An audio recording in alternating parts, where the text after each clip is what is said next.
questions and answers. Welcome to our May 5th live car shopping strategies. My name is Deshone. I'm known as Deshone the Auto Advisor.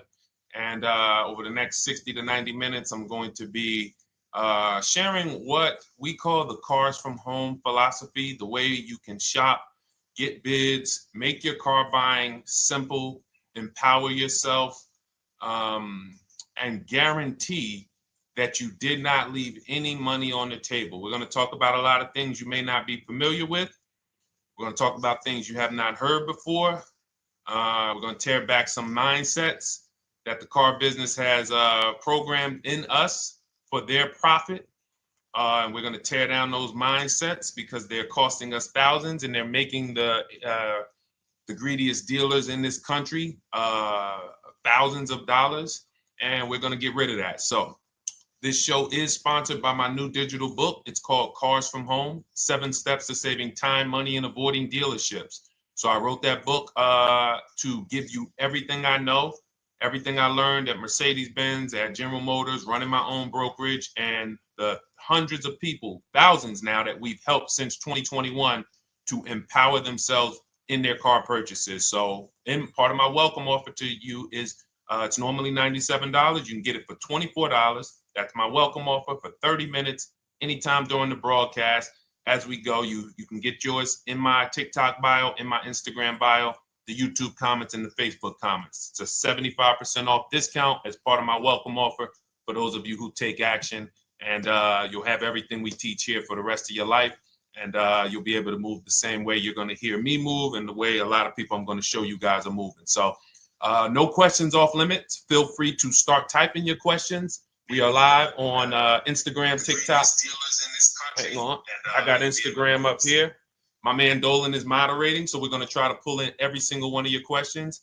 Again, this is our May 5th live. We are live. It is Monday, so let's get to the questions. Okay, we got some coming in already on TikTok, Dolan. I see it is what it is. I'm just going to pull that one. I need to do one on shady mechanic shops. You should. If that's your area of expertise, the public needs to know from someone who's an insider what is going on in mechanic shops. I'm sure they get a lot of value.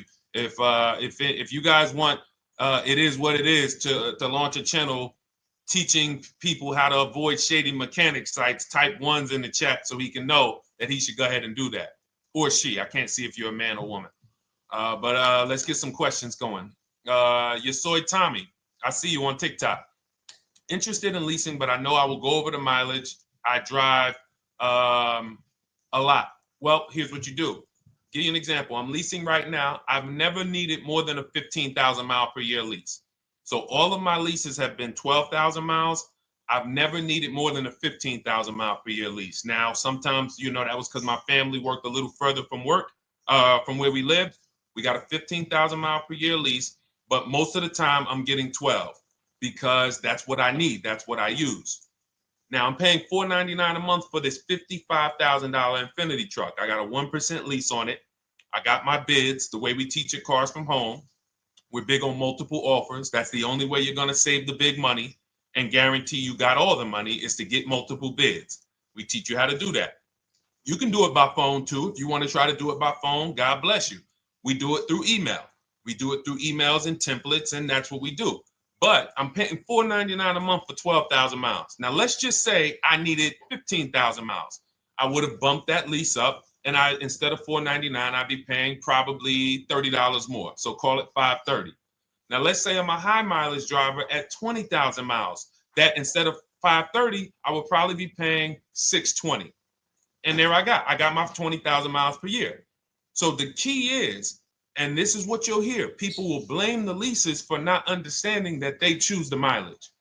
The mileage is not selected for you unless you go into a dealer and say, hey, work me up a lease. And then they're going to choose the mileage, probably give you 10,000 miles per year, and then try to close you on that. But that's not the way we shop. We're going to shop and we're going to adjust our miles based on what we need. So if I needed 20,000 miles per year, I would probably be paying $620 instead of $499. If I needed 25,000 miles per year, I would probably be paying $680. So I'm just paying, we get what we need and we enjoy our leases. because when we buy these cars and we drive ridiculous miles, we depreciate our cars, we destroy the value, and then we still have a loan on it in a lot of cases for a vehicle that we have destroyed the value in because we put 60,000 miles on it in 3 years. So our loan is moving very slow, but our vehicle's value is dropping through the ground very fast, which is typically how we end up with $15,000, $20,000, $25,000 in negative equity. I used to see it all the time in dealerships, especially when I was in when Uber took off. When Uber took off, year later, 2 years later, 3 years later, we had tons of people coming in with Hondas, coming in with various cars that had 200,000 miles on them, but they still had 3 and 4 year loans left. And, that's just a recipe for disaster. That's a recipe for disaster. So you should not be leasing, though, if you keep your cars 8 years. Some of you familiar with the 8-year rule, you understand. Everyone should not be leasing. I want to make that clear. Some people say, Deshone, you believe everyone should be leasing? No, I don't. If you are not keeping your cars 8 years, then you should be shopping for below market leases. Don't forget those 2 words, below market leases. Because if you're paying what everyone else is paying for their leases, it's not going to make sense. Some of these strategies are not going to make sense. You need to be getting below market leases. And the way we do that is to comparison shop, get multiple offers from dealers, have them compete for our business, and then we get these leases that no one else can get. Great question. So what if I go over 20,000 miles? What do you recommend doing? You choose your mileage wisely. In my book, I have a section called Choosing Your Mileage Wisely. The whole key with leasing is to scope out the mileage you're going to use, and that's what you shop for. If you know you're going to do 25,000 miles that year, you would do 25,000 miles on your lease. But you don't shop this way. We always shop with 12. A problem with leasing is once again, you go into the dealership, you say, work me up a lease. They're going to work you up what they want. They're going to say, hey, put 5,000 down. Who's had that happen? You go and you look for a lease and they tell you how much money you need to put down. Type me if you've had that happen. And again, welcome to everybody. This is our May 5th live. It's Monday, May 5th. Whether you're watching this today or you're watching this later today, because we will be rerunning this for those who couldn't make the show. Tell your friend they can catch it on our channels. But this is our live show. We're live every single Monday through Thursday at 12 noon. So you'll see people who will go and get blessed transition. You've had this happen. This is what you go in. They work you up a lease. Here, you need 3,000 down. Yeah, you need 3,000 plus your taxes and fees. What do you want to do? So that's them customizing our leases. We never want to do this. We want to customize our lease and run it like this, a template. All your leases you get with, ready? 12,000 miles per year. First month's payment only due at signing. That's it. 12,000 miles per year. First month's payment only due at signing. That is how you shop all of your lease offers, because this allows you to now use the 1% rule, which I didn't create. A lot of lease savvy people know about the 1% rule, where your MSRP, I'm going to just show an example of an MSRP, the price on the window sticker. Every lease is going to be brand new, guys, or either close to it. The price on the window sticker is the price we go by, the MSRP, and we're going to divide our monthly payment into the MSRP. And once we get that, the number, that's going to tell us if we got a 1% lease, if we got a 1.5% lease, if we got a 1.8% lease. And what we did was I created the 1.5% rule to know we were overpaying for leases. You don't have value when you lease something over 1.5%. But let's keep it to the point. The point is you're shopping all your leases, first month's payment due at signing, 12,000 miles per year, and then you're using the 1% to 1.5% rule to gauge the value. Once you find your best offer, that's when you go and you say, can you please adjust the mileage down to 10,000 because that's all I need, or up to 15,000 or 18,000. You shop your offers with 12. You find your best offer concerning what value is, 1%, 1.2%, 1.4%. You lock that up, and then you tell them, show me what the payment will be with 20,000 miles per year or 15,000 miles per year. That's going to keep you from walking into these 80% dealers which are never going to give you a below market deal. When they drop their prices, they're never going to drop low enough to beat their competition. That's why their name of the game is them keeping you from checking their competition. And then you avoid these people, you find those deals, and then you adjust the mileage with that dealer. But choosing your mileage is very important with a lease. And that's why you should take 5 minutes, 10 minutes, tally up your lifestyle over the next 3 years, and you choose your mileage that you need. Great question. Let's go, Dolan. I'm getting married today. Congratulations to Ash on Facebook, everybody. Ash is getting married today. Congratulations. May God bless you with a healthy, lifelong marriage. Hallelujah. All right. Angel on YouTube says, can I lease for 36 months, then purchase to have a lower payment instead of buying at a higher payment? Now, what he's asking or she's asking is, I want this new car, but if I buy the new car, then I'm going to have to pay for the new car, in which case it's too unaffordable. So can I lease it first and then buy the difference at the end? Yes, you can. Let's talk about why that's not that financially wise. There are signals, guys, that tell us we are looking at vehicles that are too expensive for us. Signals. Would anyone on here take a 50-year mortgage?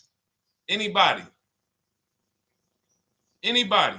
We got some smart people on here. Anybody volunteering for the 50-year mortgage, ladies and gentlemen? Anybody? Come on, somebody.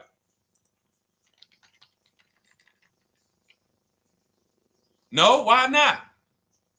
Why not? Why is everybody saying no to the 50-year mortgage? Because we know it's ingrained in us that a 50-year mortgage on a house means we can't afford that house, right? Same thing with cars. There's signals. And so when we cannot finance a brand new car and it's affordable, what should we be doing? We should be going to get a pre-owned car. That's what we should be doing. So some of you have the luxury where you could afford both a new version of the car you want, and you can afford a pre-owned version, of course. So you might say, Deshone, I could afford both. I want this car, but I could afford, which one should I get, new or pre-owned? Thank you to the new gifter, Jeffrey Jones. Welcome. The Black King. Thank you so much. Gifter badges. Appreciate everyone who supports this broadcast. Thank you so much. You helped me to keep this information going. So what you're saying is, I could afford both. Which one should I get? In that case, it's a matter of your values. Do you want a brand new car? You want to treat yourself? You only get it every 10 years. So it's like, hey, I only get a new car every 10 years. I'm going to treat myself to a brand new one. Curtis Thomas, thank you for sharing. Or you might say, you know what? I want to go to value play. Even though I could afford a new one, I want to knock 20, 30, 40% off the price, and I want to get me a pre-owned version. So that's the people who could afford both. Some of you, you're like Angel, who like, I want this car, but I can't afford it new. In which case you go pre-owned, because you don't want to you don't want to lease a car 3 years, even if you get a below market lease deal, great lease payment, turn around and buy the difference, because you're typically going to need a 5 or 6 year loan for the difference. Once you get that 5 or 6 year loan, you add that to your 3 years that you leased the car, and you got 8 to 9 years of payments on the exact same car. 8 to 9 years of payments on the same car. This does not make financial sense to pay that long on a car. This is, you can't reach the reward stage where the car is paid off and you're putting money to the side for maintenance and repairs. You know, you got a paid off car, because the goal with purchasing is to get to that long-term ownership where the car is paid off. I don't owe anything on it. You know, I got a couple $100 I put to the side for maintenance and upkeep, but that's all. That car is paid off. I can keep that thing for 15 years. I can pass it down to my son, my daughter. We got an extra car in the family. That is the value of purchasing. So if you have a payment for 8 years on a car, you don't get to that stage. So that's why before I would ever recommend someone lease and then purchase the balance, I would recommend someone purchase a quality pre-owned car and get it at a below market price. Okay, does that make sense? Okay, everything that we're talking about, guys, is in my new digital book. It's called Cars from Home, 7 Steps to Saving Time, Money, and Avoiding Dealerships. Has everything we teach, because the name of the game is learning how to structure your deals. When should I lease? When should I purchase? And then once you have your structure, getting bids on everything to make sure you don't leave any money on the table. When you get bids on everything, you're never going to lose any money on your trade-in, because you didn't just get one offer on your trade-in, you got bids. You're never going to overpay for your interest rate, because you didn't get one offer on your loan, you got bids. You're never going to overpay for the new car or the used car you're buying, because you didn't get one offer on it, you got bids. And that empowers you to control the transaction. That is what we teach. That's in my new digital book, step by step. You can get your copy for 75% off, normally $97, but it's part of our welcome offer for 30 minutes. You got it in my TikTok bio, Instagram bio, YouTube comments, or the Facebook comments for $24. Okay, enjoy it, use it. All right, let's keep it going. I need to buy a car. I want to know how to buy the advertised new the new SUV vehicle for under $10,000 or even under $20,000. I don't really understand the question. Let me read it again. I need to buy a car, and I want to know how to buy the advertised new vehicle for under $10,000 or even under $20,000. Are you saying that's the discount you're looking for, or are you saying that is my budget? Please let me know. I don't quite understand. Go ahead to the next one, Dolan.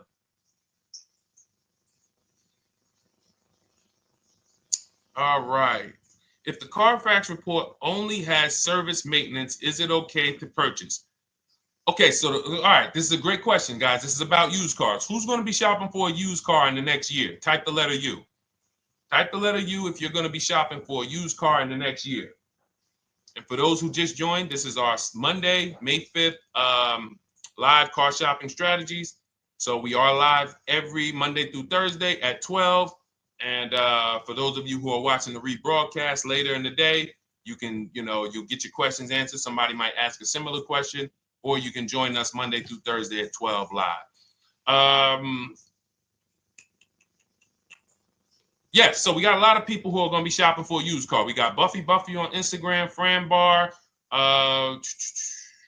Who else? A lot of people not buying? Okay.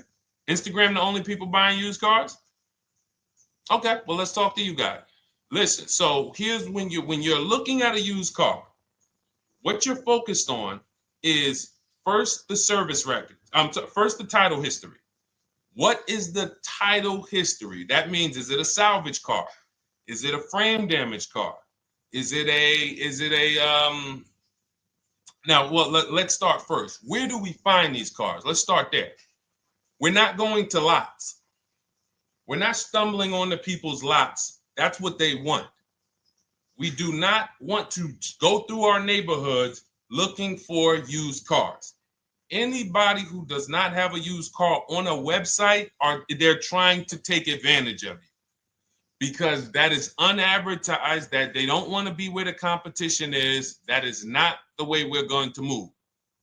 And for years, it was like that. You drive past a dealership on the weekend, you see hey, oh, look, they got this nice yellow car, a nice big red car outside, and you just pull right in. That's 2005 stuff. Now, every used car, we need to be able to compare it to the whole market, which means we need to see it on a website, on a marketplace. So we're opening up, this is called my multiple marketplace strategy. We are opening up, and some of you are going to need a pen if you're going to really, or unless you're going to watch the rebroadcast, because I'm running stuff past you that, you're trying to buy a $30,000, $50,000, $100,000 car. We're not talking about how you're going to get a couple things from Amazon and, set up a little home studio for $2,000. We're talking about the second most expensive purchase most of you are going to make. So it's understand that you're going to need to focus in order to get the most out of what we're talking about. So we're going to go to the marketplaces. The marketplaces are Carvana. They sell their own inventory. CarMax, they sell their own used car inventory. Driveway, they sell their own used car inventory. We're going to go to now dealerships. AutoNation, they sell other people's, they sell their own. They buy and they relist it on their website. But then you have Car Gurus, you have Carfax, you have Kelly's Blue Book, no, not Kelly's Blue Book. You have Auto Trader, Car Gurus. So we're going to all these marketplaces, we open them right up in one tab. So now what we're doing is we're putting in our criteria, and what we want to do, we want to go 100 miles out. Even if you're not willing to drive 100 miles out, you want to see what the whole market looks like within 100 miles. So now, if you know what you can afford, then you can put in your price criteria. I have a tool that I created. It's called the Perfect Budget Calculator. Some people who have my book, you've used it, where you put in your down payment preferred, you put in your interest rate, you put in any equity from your old car, and it tells you, because what you tend to miss is the fees. That's what you tend to miss. So if you're not using this calculator that we created, you want to add another $2,000 or so, because you got to factor in the fees in that budget. Some of you go out and say, man, I think I could afford $30,000. Then when you find your car, they bump you up to $33,000 because you didn't factor in the taxes and fees. So this calculator does it for you in my book, and everything we use the Perfect Budget Calculator. But if you're not using it, just estimate another, a little higher. Now you put all of that into the marketplaces. Now you're looking for what the inventory is. Now, here's the reason why you must open up all these marketplaces. First reason, they have different cars on them. Carvana and CarMax has different cars than Car Gurus, Cars.com, Auto Trader. There's different cars on them. Another reason we need to open it up is because sometimes you'll see one car here on Car Gurus for $31,000, and then you'll see that on Auto Trader they marked it down $2,000. It's $29,000. And you're like, wait, why the heck is it lower? This is the same car.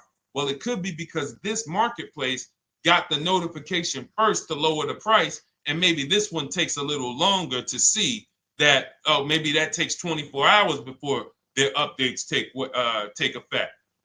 So that's why you want to open up all these marketplaces. Now you're narrowing this down first based on your color choices, what options you want, your models, and now we're starting to narrow this thing down. So we're narrowing it down. Now we start to look at the history of these cars. This is the best way to start narrowing down your used car search. Let's now dive into the history. I need the Carfax. Now, some of these websites will give you a free Carfax. Some of them will try to make you buy a Carfax. Now, I'm going to give you one of the secret strategies that we've been using for years in my book, and I'll tell you it right now. It is how we get free Carfaxes, because when we get to most vehicles, you guys, for those of you who are just meeting me, I worked in Mercedes-Benz for 5 years and General Motors for 5 years, and I ran my own brokerage. I started it in 2016, and I ran that while I worked at the car dealership. So I have a lot of experience and have seen a lot, and that's why I'm able to teach these things. I also love numbers. But one of the things that I know is almost every dealership has a contract with Carfax. So every dealership, we pay Carfax already. So what we're able to do is when we list our inventory on our websites, we're able to list the Carfax with it. We're able to provide that free of charge. But when we pay Auto Trader or Cars.com or Car Gurus, we are not able to actually push our Carfax to that marketplace. But if you come to our website and you find the vehicle on our website, most times you will find the Carfax for free. That is what we have been doing for years. So that now we have the Carfax, because the Carfax is the only way we can see those service records right now, because we've already narrowed it down based on, first thing we're doing is we're looking at title history, frame damage, salvage title, rebuilt title, total loss. That's the type of vehicle. The next thing we're doing to narrow it down, which is where many of you get in trouble, is you're looking at the service records. Skipping service records, buying used cars without seeing service records is disaster. The biggest indicator on if a vehicle was taken care of is what is on those service records. And if you can't see those service records, then I would not buy the car. Somebody say, oh, I'm changing the oil myself. If you don't have proof that you have changed the oil yourself, I cannot see it. I cannot see that you have maintenance this car, and that's a turnoff for me. Because now when you drive that car a year later, 2 years later, things start happening. You have no one to blame but yourself. Now the regret kicks in. Man, I knew I shouldn't have got this. But chances are, if you find a quality vehicle and you see service records on that previous owner's report, that's going to lead to a quality experience.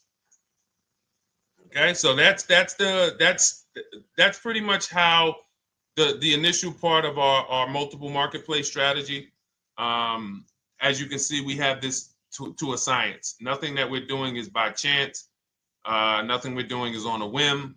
That is it. But let's go to some more questions. And I think the biggest thing I want everyone to understand so far is that we don't wing anything in this process. There's nothing, everything that I'm teaching you is going to be out of our systems. Now, some of you have different learning styles. So let's address this. Again, welcome to our May 5th, Monday, May 5th live. We're live Monday through Thursdays at 12 noon. And we rebroadcast this for those who couldn't make it. You can share this with your family. Tell them, hey, visit Deshone the Auto Advisor's channel. He did a great show earlier. He answered some questions that everyone had. You can watch the broadcast all through the rest of the day. Now, but we're live every week, but we're live right now. So now the biggest, some of your learning style is different. What we teach is we have the ultimate do-it-yourself guide. This book is rated 5 stars. Thank you to everyone who's rated it on Goodreads. Just pull it up right here. For those of you who are actually on Instagram or YouTube, TikTok, you won't be able to see this right now. But the book is rated 5 stars. We appreciate you. And this is the ultimate do-it-yourself guide, whether you're new cars, used cars, leases, bad credit, how to make banks bid for your financing, high mileage driving. It's all in there, step by step. And it's a digital book, so you don't have to wait for it. As soon as you get and hopefully you get there before the 30 minutes, so you get your copy for the $24 instead of the $97. That's our welcome offer. But that's your do-it-yourself guide. Some of you, you're a do-it-with-you person, and that's Shop with Deshone. You like videos instead of reading. You want coaching. You want support. You want a community. We have 1,600 people in our Facebook group. That's our Shop with Deshone. We've had 2,200, almost 2,300 people come before you. When you see me share people like Zafrina and like Melissa and Sheree, Ken, all of these people who are, they're showing their car deals that they got. Look, took me about 30 days. He went through, past Friday, locked down 2 vehicles, 2 Yukon 2025. Said he dropped sold the BMW. They dropped the price down to 70 grand. So they took off like 5,200 for him. These are all people who are in the Shop with Deshone. Their learning style is they prefer videos. They prefer, coaching with me. But again, it's the same information. So I want to be clear. It's just your learning style. So if you are like Deshone, give me the blueprint and I will run this thing. That you're going to be like the people who send, like Marie. Marie just wanted to let you know she got our book. Using the book, I saved over $13,000 off MSRP. Now, here's where the feelings get hurt. And this is not my intention. But some of you have these same vehicles that you're going to see me sharing that our people get. And when you see what they paid for them and what they're getting off of them, you're going to see, wow, I did not get that. I did not get that type of discount.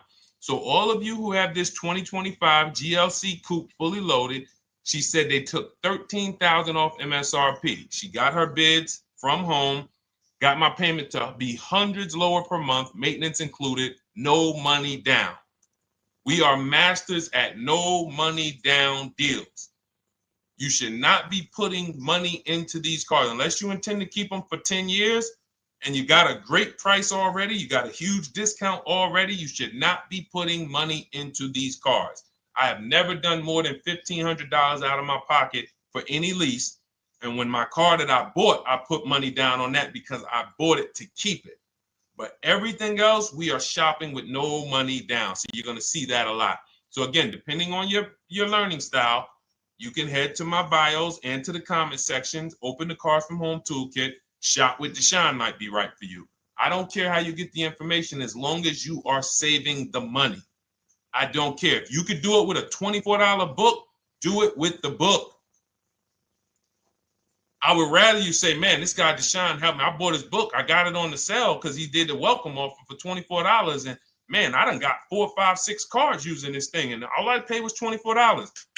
Congratulations. I will celebrate that. I wish that for everyone, but that's not everyone's learning style. So, okay, Dolan, let's keep it going. I'm sure we got a lot more questions coming in. Molly from Facebook, great to see you. Needed to be here. Well, I'm glad. I just ordered a new vehicle last week, expected to arrive in 3 months. I need a breakdown of how to get out if the options they want, get out of the options they want to the MSRP. Well, first of all, what you want to do is you want to get bids now. You do not want to wait. Those of you, she's ordered a car. She's scheduled to be here in 3 months, and she has not locked in her pricing. Now, the reason when we order a car, we are always getting our bids first because the closer your car comes to arrival, the less leverage you have. They know once that car comes in there, she's been waiting for 3 months. She is not going to want to walk away from this car. She is not going to want to do this all over again.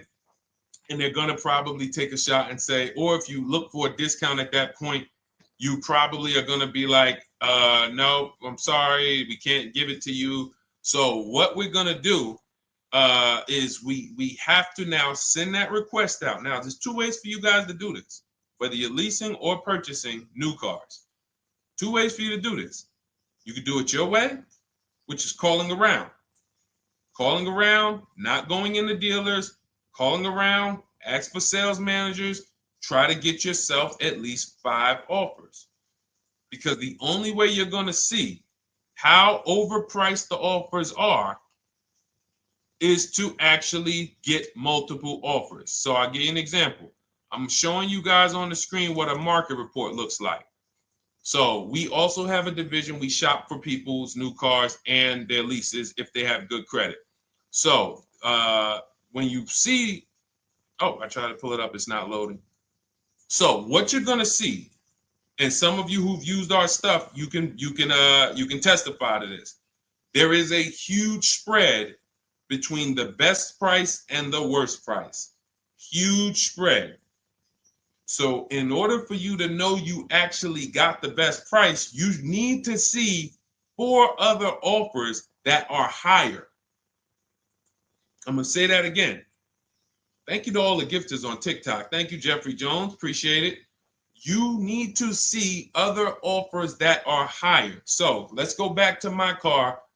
This dealer who won the bid for my Infinity truck saved me over $8,000. Now, he said to me when I was making the deal with him, he said he knew that I was not going to find a better offer because he had used a special coupon he had to apply towards the deal. He needed the deal that month, and that's why he won the bid. So he's able to take off $8,000. If I was purchasing, I would have got $8,000 off the price. But I leased it, so my lease payment was $499 a month with $1,270 down total. And $1,270, $499 of that was my first payment. So every other offer that I got, $560, $605, $640, $700, $750. That's how you know you did it right.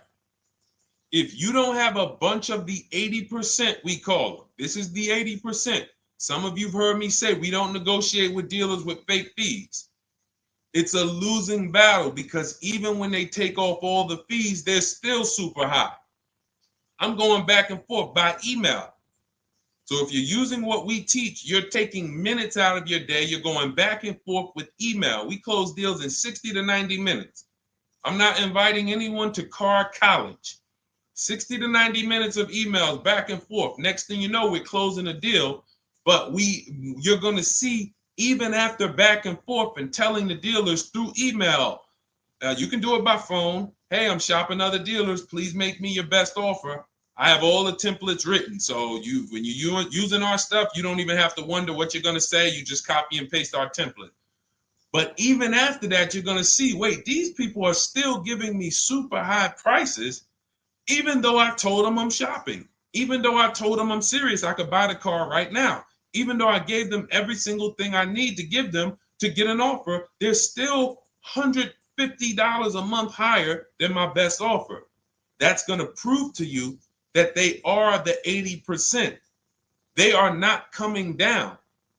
When they say this is our best deal to their customers walking inside, they're not lying. It is their best deal. It is not the best deal. It is their best deal. Their competition's best deal will blow their best deal away. And the only way you do that is by getting bids.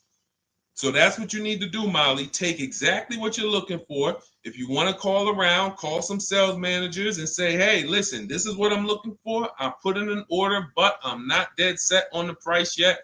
Haven't really gotten, I want someone to lock in a price for me. And hopefully you're purchasing, because if you're leasing, it's tough, because once that lease comes in, you do not know what the lease program is going to be.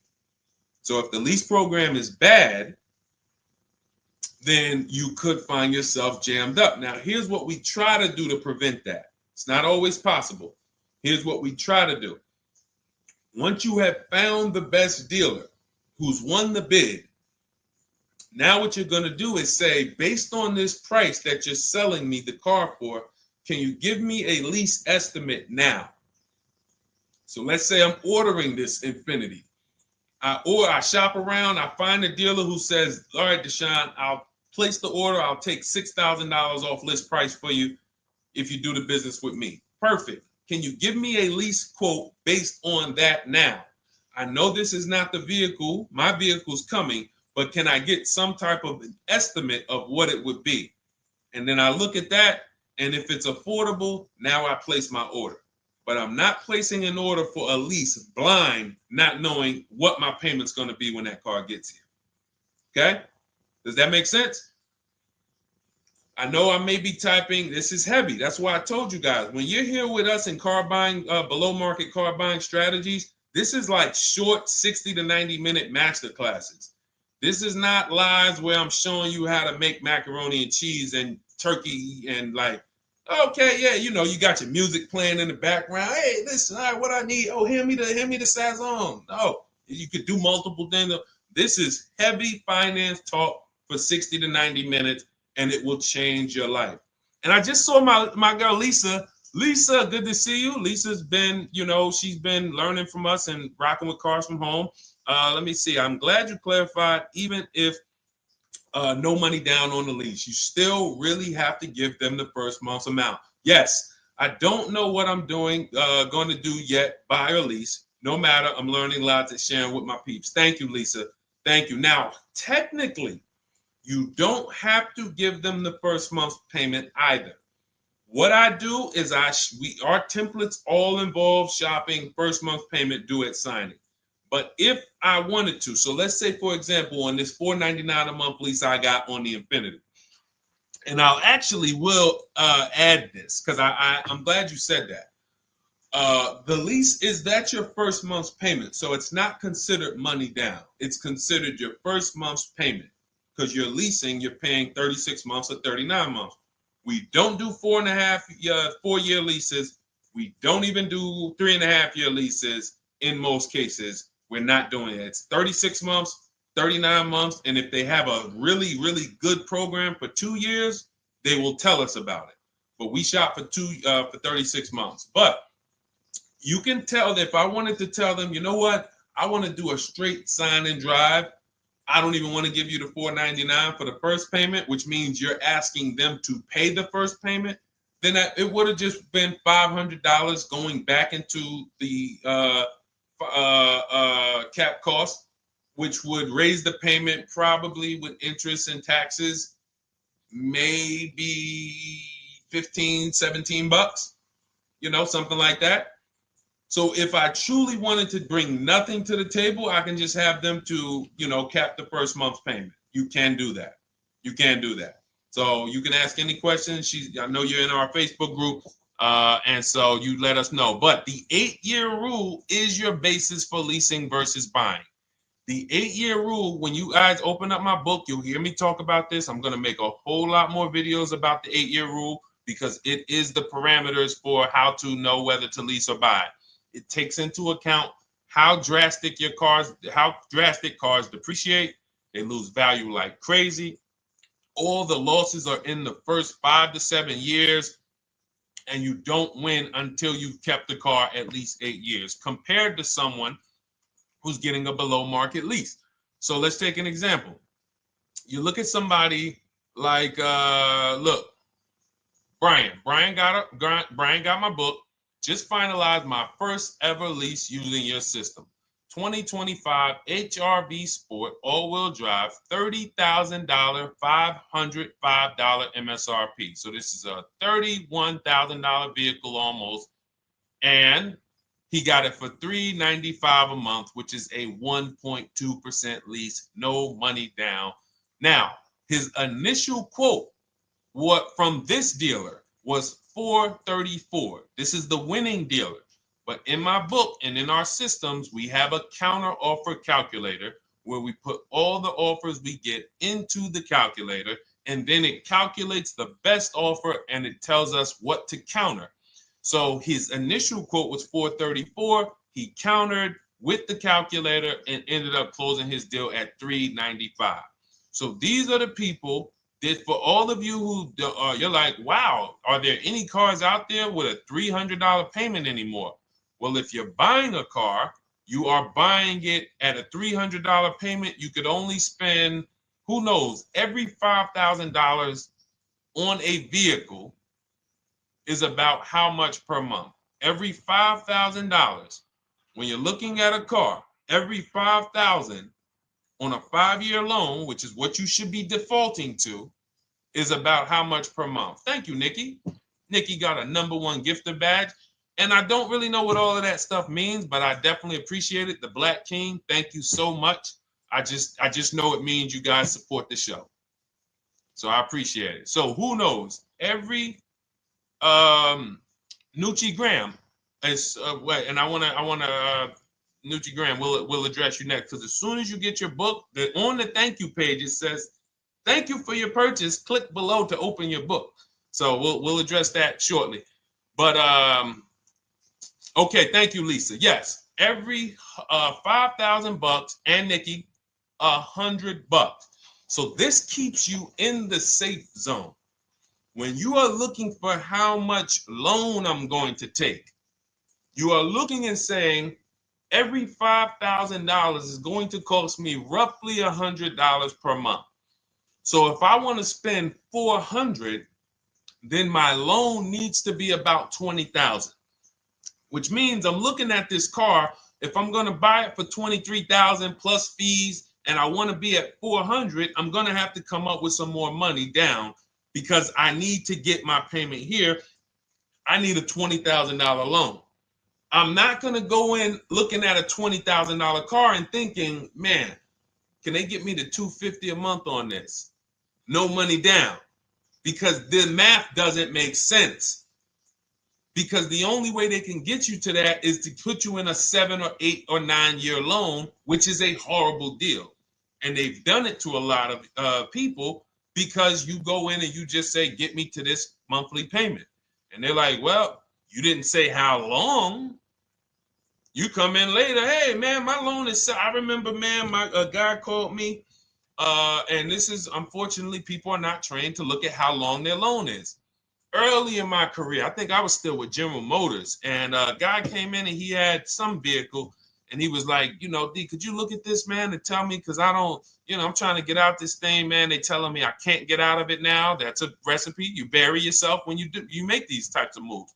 They're saying I can't get out. I looked at his contract. It was a 96-month loan. 96-month loan. So he's in a 96-month loan at a high payment. He's going nowhere. And what it came from is him going in and saying, hey, get me to this payment. My payment's affordable, but how long is the payment? That determines what you're paying for the car. So when we say, yo, are there $300 payments out there? I'm showing you. Leasing, there's cars you can drive 30,000 miles, $30,000 cars, beautiful vehicles, payments in the threes when you're shopping and getting bids, and you're finding vehicles with great lease deals. At the same time, on a pre-owned car, that's only going to get you under 20 grand, between 15 and 20 grand. So it's about getting the most for your money. And getting the most for your money, you must take into account the 8-year rule. If I'm not keeping a car 8 years, I should be shopping for a below market lease. I'm not tying up any of my money in this car because I'm not keeping it long enough to have all of that money benefit me. Does that make sense? Type ones if that makes sense. Type dollar signs if that makes sense, because this is about money. If I'm not keeping the car 8 years, then all the money I'm going to tie up in the car to pay for it, to pay off the loan, to do the maintenance, to change the tires, to change the brakes, to change the oil, to change the brake fluid, the transmission, all of the money I'm putting in that car, just normal maintenance. I didn't say anything broke. Normal maintenance over 7 years. I'm not going to keep the car long enough to have that make sense. Whereas had I leased, I'm just below market leases. I'm just literally paying cents on the dollar, changing my oil. Most of the times I'm out the car before I need brakes, unless some of you are driving 15,000 mile a year leases, and then sometimes you will replace the brake, but it still does not compare to the cost of purchasing. And you know, throughout the show, I'm gonna show a lot more lease deals and a lot more discounts. But the reason why I show you guys the lease deals is because the money doesn't lie. Unless you're just hell bent on paying more, the money does not lie. You can't compare when I was, you know, I'm driving $40,000 cars, my payments have a 3 in front of them, and my friends are driving $20,000 cars and their payments have a 3 in front of them. And those cars are used, need maintenance, you know, warranties done ran out after 4 years. I'm over here driving brand new cars, problem free, and they're paying the same amount or more than me, and they're driving inferior products. And then once they really get tired of the car, they go ahead and they trade it in and they start the process all over again. So it's bad financial advice that the car business never trained on, and they just love for people to be ignorant. But we're not going to be ignorant here. All right, Dolan, let's keep it going. By the way, all of you who just joined, this is our Monday, May 5th live. We are live every Monday through Thursday at noon. So for those of you who may be watching the rebroadcast, we rebroadcast the show all through the day. So for those who missed the show, you can either, you know, or some of you want to tell your friends, oh, hey, you're shopping for a car, go watch this show. And we'll rebroadcast this show all through the day. And we rebroadcast all the episodes through the weekend. So for those of you who didn't have time, you're like, man, I want to catch up on all the shows, all the questions that were asked. We'll rebroadcast those through the weekend. But we are live every Monday through Thursday between 12 and usually 1:30. You can have your friends and family tap in. You can bring your questions, and we try to get to as many as we can. All right, Dolan, let's keep it moving. Let's get to some more. What are the companies for loans? Well, there's a lot of them. First thing you want to do is, so we teach something called the bank bidding war. This is a question, because here's my question to you guys. Where do you get your car loans from? Here's my question to you. And I'm going to tell you how we should change the answer, because I know what some of your answers are going to be. Where do you get your car loan from? Some of you are going to say my bank. Some of you are going to say the credit union. Some of you are going to say the dealership. But all of those are not the answers we want to go with anymore. Here's the answer. You got it, Nikki. I love Nikki. Whoever gives me the best rate. That is going to be the answer moving forward. If you're using what we're teaching, that's your answer. Whoever gives me the best rate. What, in other words, whoever wins the bid. So what we're doing is we are not just going to our credit union and having them run our credit, give us a rate, and now we going out and we're shopping with a check in hand and we're shopping with our back against the wall because the bank says, well, hey, you know, your pre-approval expires May 17th, so you hurry up and find a car or you're going to have to come back and run your credit again. Now we're over here and our bank is putting our back against the wall. That's ridiculous. So what we do is we use what you should do is you should look at the average interest rate. If you have average credit, look at the average interest rate, and then you use that to budget. Again, I have a calculator that we invented. It's a proprietary calculator. You can't find it on Google. It's in my book. It's in our course, Shop with Deshone, in our checklist, our video checklist. This is stuff that, again, we don't, if you notice stuff that I teach, it's not anywhere. Deshone, why can't I find an 8-year rule on YouTube? It's because it's Cars from Home. We created it. I can't find the 1.5% rule. No one else teaches that because it's our intellectual property. We created it. I don't mind people saying it, but they need to understand we didn't find this stuff. We created the stuff. So calculators, we invented them. So this calculator you take this interest rate, but even if you want to use a standard payment estimator calculator, you can take just what I said. Remember, add a little bit more for the fees, because that's what you're not taking into account. The fees, the taxes, and that's where we get in trouble. My calculator, our perfect budget calculator, does that for you. So now you want to look at the average interest rate. Type in average rates for cars. Use that for your budget, just so you can know about how much car I can go and get.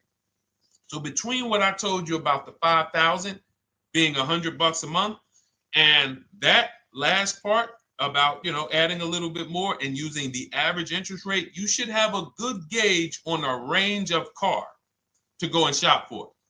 Now, once you now shop your market, whether you're shopping new or whether you're shopping pre-owned, once you find no one's touched your credit till now. No one has touched your credit with a hard pull, especially not.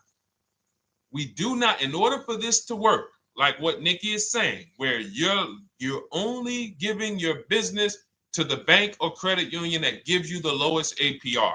In order for this to work and for you to be able to shop freely, no pressure, you need to make sure you don't let anyone run your credit with a hard pull before you find your best deal on a car. Soft credit pulls, estimates of budgeting, the way I just said. Now, you go out, you find your car, whether it takes you a week or a month or 3 months. Bang, I found my car now. You lock the car up, put it under contract, you leave your deposit. You never, ever. How soon when you get a car does the dealership want you to take it? I like asking questions like this because we can prove how predictable most of the car business is.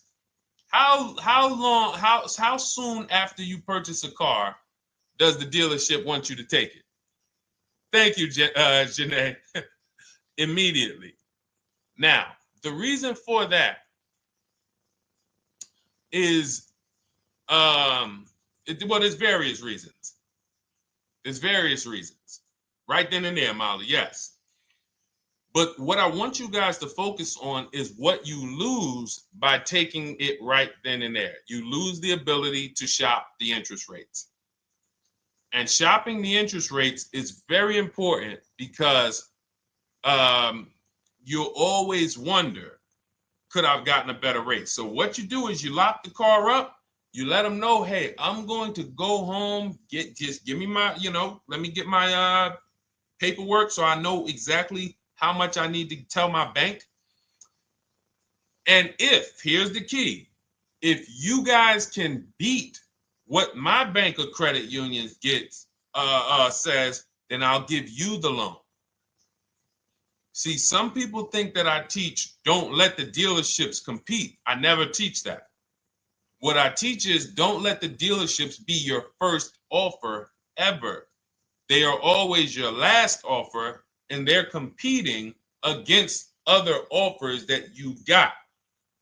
So now you're going home, your car's waiting, you're going to see what your bank, your credit union can do, and then you go online. You can go right online. Auto loans online, auto financing online.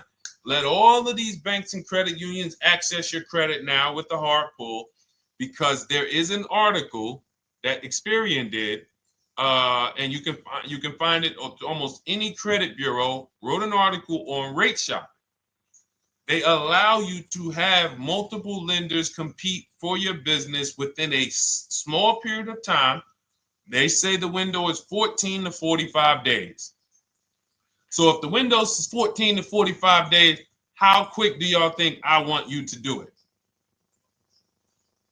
If the window says, because that's a big window, as long as you shop within that window, at the end, those multiple inquiries will have the same weight on your score as one inquiry, because it looks as if you were shopping and you were doing your due diligence. Thank you, Greg, Sheila, with these gifter badges. I don't know. It's like a nice. I appreciate it, Glendale. Thank you.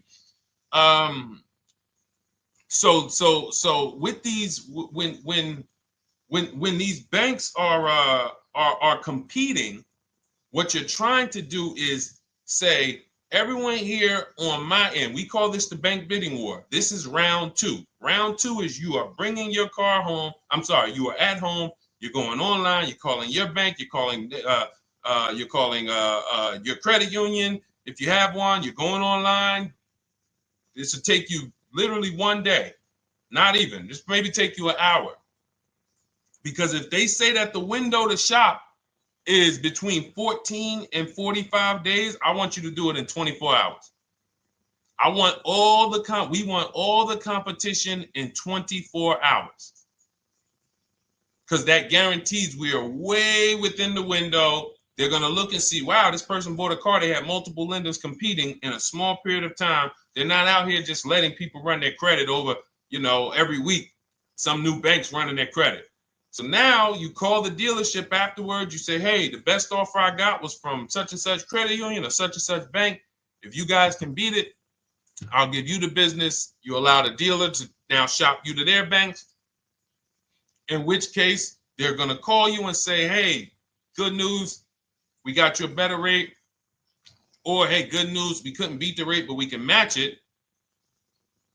In which case, they save you the time, they save you the paperwork. Or they're going to say, hey, listen, that's a great rate you got. We can't beat that. None of my banks can beat it.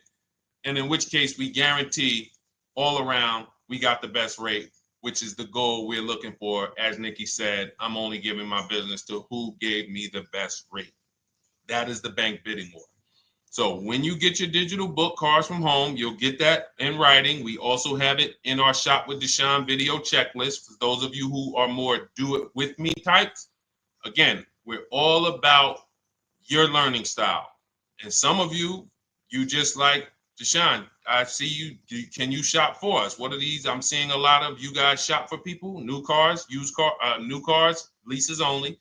And you have to have good credit. Your FICO scores need to be over 670, all of them. But if you don't, again, same result. We've been helping people get these results since 2021. And again, I am all about speed. These are short videos. The book is boom, action steps, action, action, action, action. I'm not trying to teach you everything about cars. I'm trying to walk you through a path, a 7-step path to get to the result you want all the time. Okay, I'm not taking you to car college. You're not going into the car business. You just need to know how to get the best deal. And that's what it's about, step by step. Okay, but for those of you who are just coming on, this whole show is sponsored by my new digital book. It's called Cars from Home, 7 Steps to Saving Time, Money, and Avoiding Dealerships. It's a digital book. Everything we teach about new cars, used cars, leases, below market financing, high mileage driving tips, bad credit tips for those of you who have your credit is not going to qualify you for everything else we're talking about. You need specific strategy. We have that specifically for people with bad credit inside my book and inside Shop with Deshone. So that's why I never believe in one size fits all car buying advice, because all of you are in different situations. So how does somebody look saying, you all should do this? We're all in a different situation. I have a trade-in, he doesn't. He has a lease that's coming due, he doesn't. Oh, he has a lease that's coming due, he has equity in it, we need to help him get that equity out. He has a lease, it has an equity, but it has a third-party restriction. We can't talk to people the same. That's why everything we do is custom and letting you know, no matter what your situation is, it's very common to us. Very, very common. So, all right, let's keep it going. We got some more time, Dolan. Pull them up. More questions. All right, yeah, I see we got a couple more coming in on TikTok. How do I get the book? Well, the book is in my TikTok bio. In my Instagram bio, there's a website there. It's Cars from Home Toolkit. And then you'll see the welcome special for $24. So the book is normally $97, but as part of our welcome special, you got 30 minutes to get yours for $24. So you won't pay the $94. You get 75% off. We also have a link for you guys on Facebook and YouTube in the comment section so you can get your copy. And if you're going to spend a couple more minutes with us, I would appreciate if you share the broadcast with one person that you care about. So that can help, we can help get this information out and we can help change lives. If you didn't receive your ebook, well, first of all, as soon as you purchase your book, you're going to see a thank you page. It says, thank you, screenshot this page. And then it says below, click the link below to open your book. So you actually get the link to open it as soon as you make the purchase. And then I say, I also emailed you a copy. So sometimes people type their email in, one letter's wrong. Obviously, we can't send a book to an incorrect email, which is why I have my support team's email right on there. So that if you don't see that book within 5 to 10 minutes, you email my support team, hey, I didn't get the book. They'll get you the book right away. So as you can see, I want you to, Dolan, can you put up, do we have anywhere with, we can put up the support team's email for this person? And just send an email to support. There you go. Thank you so much. Support at Deshone the Auto Advisor. Thank you, Dolan. Best moderator in the world. All right, so shoot them an email. Just let them know. Give them your first and last name, and they'll check the record, make sure that we have a purchase from you, and they'll send you your book right away so you can dig right into it. Okay? All right, let's keep it. We work with clients all around the country. What I'll start doing, I wanted to bring some on here today, but I can't load them up.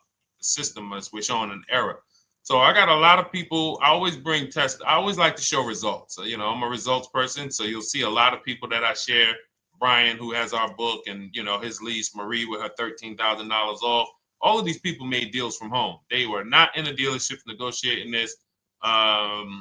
You got, look, Frank, I bought your book, used your system, and just closed my deal and have positive results to report.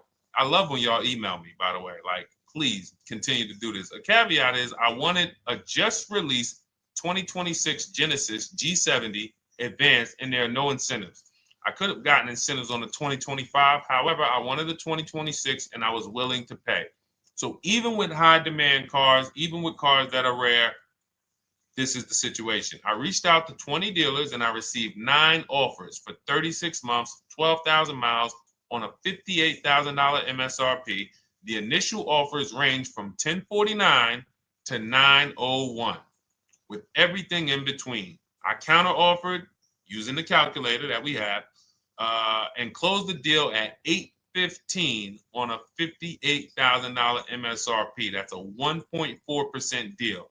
Now, mind you, that on a vehicle on a 2026 with no incentives, which means every bit of that was the dealer taking off money for him. He probably had to get at least $5-6 grand off to have that deal come in the 8s, when other dealers were quoting him 9 up to 10 and, you know, mid $1,000 range.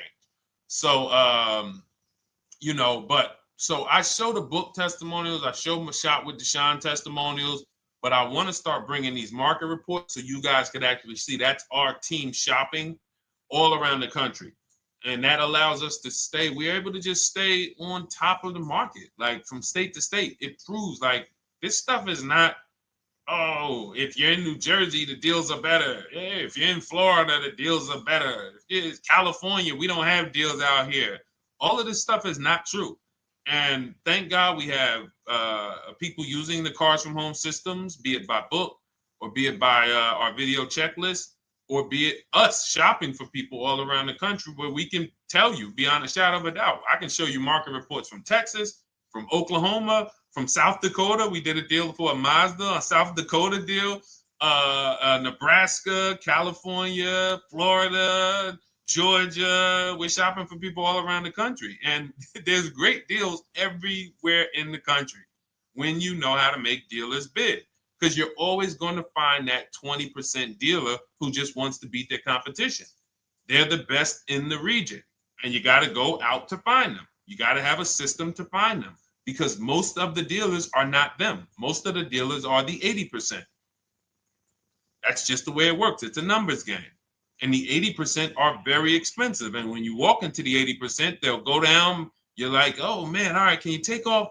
Can you get me down? Like, yeah, man, you're like $150 a month higher than where I could be, my max. And they go back and forth. They're like, man, I could take off $50 a month. Ah, man, that's the best you could do. And then next thing you know, you get down to 100. Yeah, all right, we'll take off $100 a month. And you're like, all right, I guess I'll take that. You don't realize that a 20% dealer, not only were they nowhere near your max budget, they were $100 less than your max. You're talking to the 80%. The 80%, when they come down, they're still here. The 20% are here.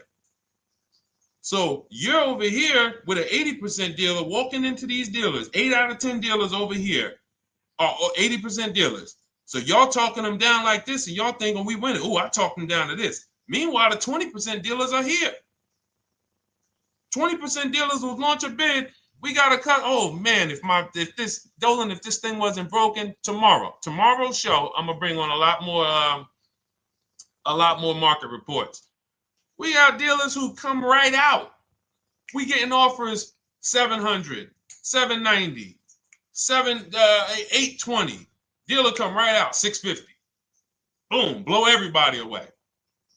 Like, oh, let's go. We got a winner. Looks like we got a winner here. That's it. And then it becomes fun. As you can see, this is fun for us. When you change the way we shop, you shop and you start to you're going to be the prize. You're going to be the prize. So anyway, let's keep it moving. For those of you who have gotten your book, I look forward to you using it, empowering yourself, having these same results. For those who didn't know about the book, it is a digital book. You can get your copy for 75% off for 30 minutes in my TikTok bio, my Instagram bio, the YouTube comments, and the Facebook comment. And for those of you who've been on and you still don't quite trust us, you want to get started with maybe some free advice, go grab our cheat sheets. We have our free cheat sheets in my Cars from Home toolkit, totally free. Test us. Look at the cheat sheets, look at the strategies, look at the emails I'm going to send, guiding. Like I don't play around. So if you want to just say, test out, let me hear some free advice, start with our cheat sheets. All right. Yes, I'd actually answered that when I read that comment, Dolan, on TikTok about do we work with clients in New Jersey and New York? Well, yes. When it comes to shopping done for you, if you open the Cars from Home toolkit and you're like, Deshone, I just want to relax at home. You guys go shop the market for me.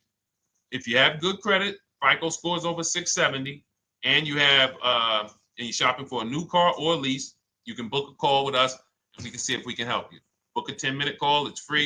And we can see if we can help you. Is it best to lease a car if you're currently underwater? Ooh, if I was underwater right now, let's just say I have 15,000 negative equity. I made a bad deal during the pandemic. I'm upside down and I'm like, man, I got to get out of this car. But and first of all, I know I should be leasing because now we know the 8-year rule. The 8-year rule says if we're not buying our cars to keep them at least 8 years, we should be shopping for below market leases. We're going to pay a lot less money. Below market leases, not normal leases. Very important. So what I'm going to do is I'm going to actually right now look for an electric vehicle that I could lease because some electric vehicles right now, we're getting under 1%. We're getting 0.88% leases. We're getting 0.79% leases, because if you do your bidding, you're going to see. Now, again, if you want to call around for your multiple offers, you can do that. I'd rather you call around than to do what you've been doing. I'd rather you, with your new cars and your leases, call around before you walk. That's better than what you've been doing. But if you're like, Deshone, I don't want to talk. I don't want to wonder what I'm going to say. I just want to copy and paste. That's the Cars from Home way. Either way, you get your 5 offers, and you're going to see now, my best offer on this $40,000 electric car might be $320 a month. So I'm now driving a $40,000 car. If I didn't have my negative equity, then I would be driving it for $320. But now I got to bring this negative equity over. Now, the reason why you want to look at these electric cars for this is because if you try to bring a bunch of negative equity over, what ends up happening is you're now messing up the loan to value ratios, and the bank won't approve it. So you might go in and look at a $40,000 car, and now you bring this 15 grand of negative equity, and the bank is saying, we're not going to loan $55,000 on a $40,000 car. We're not doing that. So that's when they'll say, some of you may have heard this before, you have to put money down. They'll say, we can't get you approved unless you can put $3,000 down, $5,000 down. You have too much negative equity, and the bank is not going to approve it all. But when you get your bids on some of these electric cars, you're going to get $10,000, $15,000 off. And this is specifically what I would be looking for. I would be looking for the electric vehicle that when I get my bids, I'm saving 15 to 18 to 20 grand off. And if you guys don't think that's possible, you haven't been here for long. You know, this is Milligan. She bought her Mercedes EQE last year. She literally, MSRP of her car was $79,245. She got almost $30,000 off the vehicle. Almost $30,000 off the vehicle. $51,359 is her price. $79,000 vehicle. She got it after rebates, after discounts, after everything. $51,359. So you take a vehicle that you can get a huge amount of money off, then you bring your negative equity over. So now that payment goes from $320. Yes, it might go up to $575 or $600 even. But I know I'm in a nice car now. I'm in a brand new car, and after 3 years, I'm done with that negative equity. So that's what I would be doing. And if God forbid the car gets totaled while you're driving, you're out of the negative equity in a lease. So if I rolled that negative equity, 15 grand over to this car, now I'm driving it. Boom. All right, I got this electric car. I'm out of the negative equity. I got a good value. I'm in a $40,000 car. My payment is affordable. Now I'm driving. Oh, shoot, car gets totaled. I'm out. I can go get me another car now. I can go and get the same exact car, but I can get it for $320 now. So, you know, that actually is the reason why people commit insurance fraud and total their cars or get them stolen intentionally. But no, that's just something to keep in mind. Something to keep in mind. Because most of you, when you start leasing, you're going to see that was my reason for negative equity. That was my reason I kept having negative equity, is because I wasn't leasing. And that was the reason I was paying more money for cars than I should have, because I wasn't leasing. And again, the key is getting below market leases. You walk into a dealership and say, work me up a lease, you're not going to have these payments that, you know, we're talking about here. It has to be below market leases. That comes through multiple offers. Only way. All right, let's keep it going. A lot more questions. No gap then. Is that your first time leasing?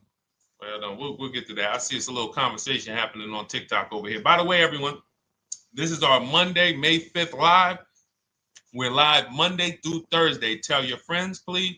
I would love for those of you who are going to keep joining us to see some friends tomorrow, family members tomorrow, co-workers. When you are at work, when you're talking to people, if they say they're car shopping, I would love for you to invite them to our live shows Monday through Thursday at 12. And if they couldn't make the show, we will rebroadcast each episode for the rest of the day. So after today, after we end the show, if you guys want to refresh on some things or you want to whatever, you want to send people, we will rebroadcast this episode for the rest of the day. And then on the weekends, we put together a weekly compilation. We broadcast them all just for the people who couldn't make the live shows. But every Monday through Thursday, we are here. And yes, happy Cinco de Mayo to you too, Nikki, and to everyone who celebrates. All right, what do you think about waiting till December month, mid-month to buy a vehicle? I do not. Dealers need cars to sell before that. It's a myth. All right, we're going to dispel a myth, okay? When have we been taught that the best time to buy a car is? Thank you to everyone running up the likes on TikTok. We're at 3,400 likes. Every time you hear something you like, you double tap the screen. That makes a big difference. It sends a message to TikTok that we're doing something good over here. Okay, end of the month. Yes, sweet now. End of the month. So we're gonna peel, like I told you guys when we started the broadcast, right? We are gonna, yes, Molly, last day of the month, right? So this is what we have been taught. Last day of the month, come on in. That's where your deals are, right? Let's look at this logically. As a former car salesperson, the times where where I saw the dealer or myself being the most desperate was the times where we did not have a lot of customers. Sometimes you look up, it's the 10th of the month. They call us into a sales meeting. They say, hey, guys, we got to sell 200 new cars this month. We are only at 40. We are way behind. We are tracking way behind. Call anyone you know who's a real customer. We are entertaining every reasonable offer. Now, you've been taught there's a group of people that we know are coming at the end of the month. There's a group of people that we know that last weekend they're going to rush. But there's no desperation there from us because we know they're coming. So we look and say, I'm much more desperate at various times throughout the month than I will be at the end of the month. Because think about it. Every time you go into the dealership at the end of the month, is it dead or busy? You go into the dealership most of the time at the end of the month, is it dead or busy?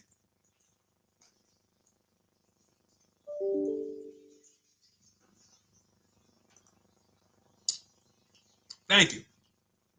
It's a zoo. It's a zoo. Customers everywhere. That means all the car salesmen are not worried about making a deal. In fact, they're looking at you and saying, hey, Molly, thank you. Listen, I know you, look, I know the payment's $780 a month. I know you said you wanted to be at $499, but, we've been going back and forth. Can you work your way up, get closer to the $780? Because they know now we can take a shot. Because we have some other customers behind you, Molly. Did you see the people walking out? These people just walked out. They're mad. We don't have enough salesmen here. We got people waiting 40 minutes to speak with somebody. Do you think you're getting the best deal when that's the energy? Yes or no? Let's just be honest here. See, you might forget some of the lessons that we teach if you don't have our books and if you're not in our video checklist and coaching. You might forget some of the lessons, but hopefully you won't forget the stories. So you walk in the dealership at the end of the month, the place is a zoo. It's people everywhere. They're ringing bells. They got the big clown, donuts around. Hey, you want a donut?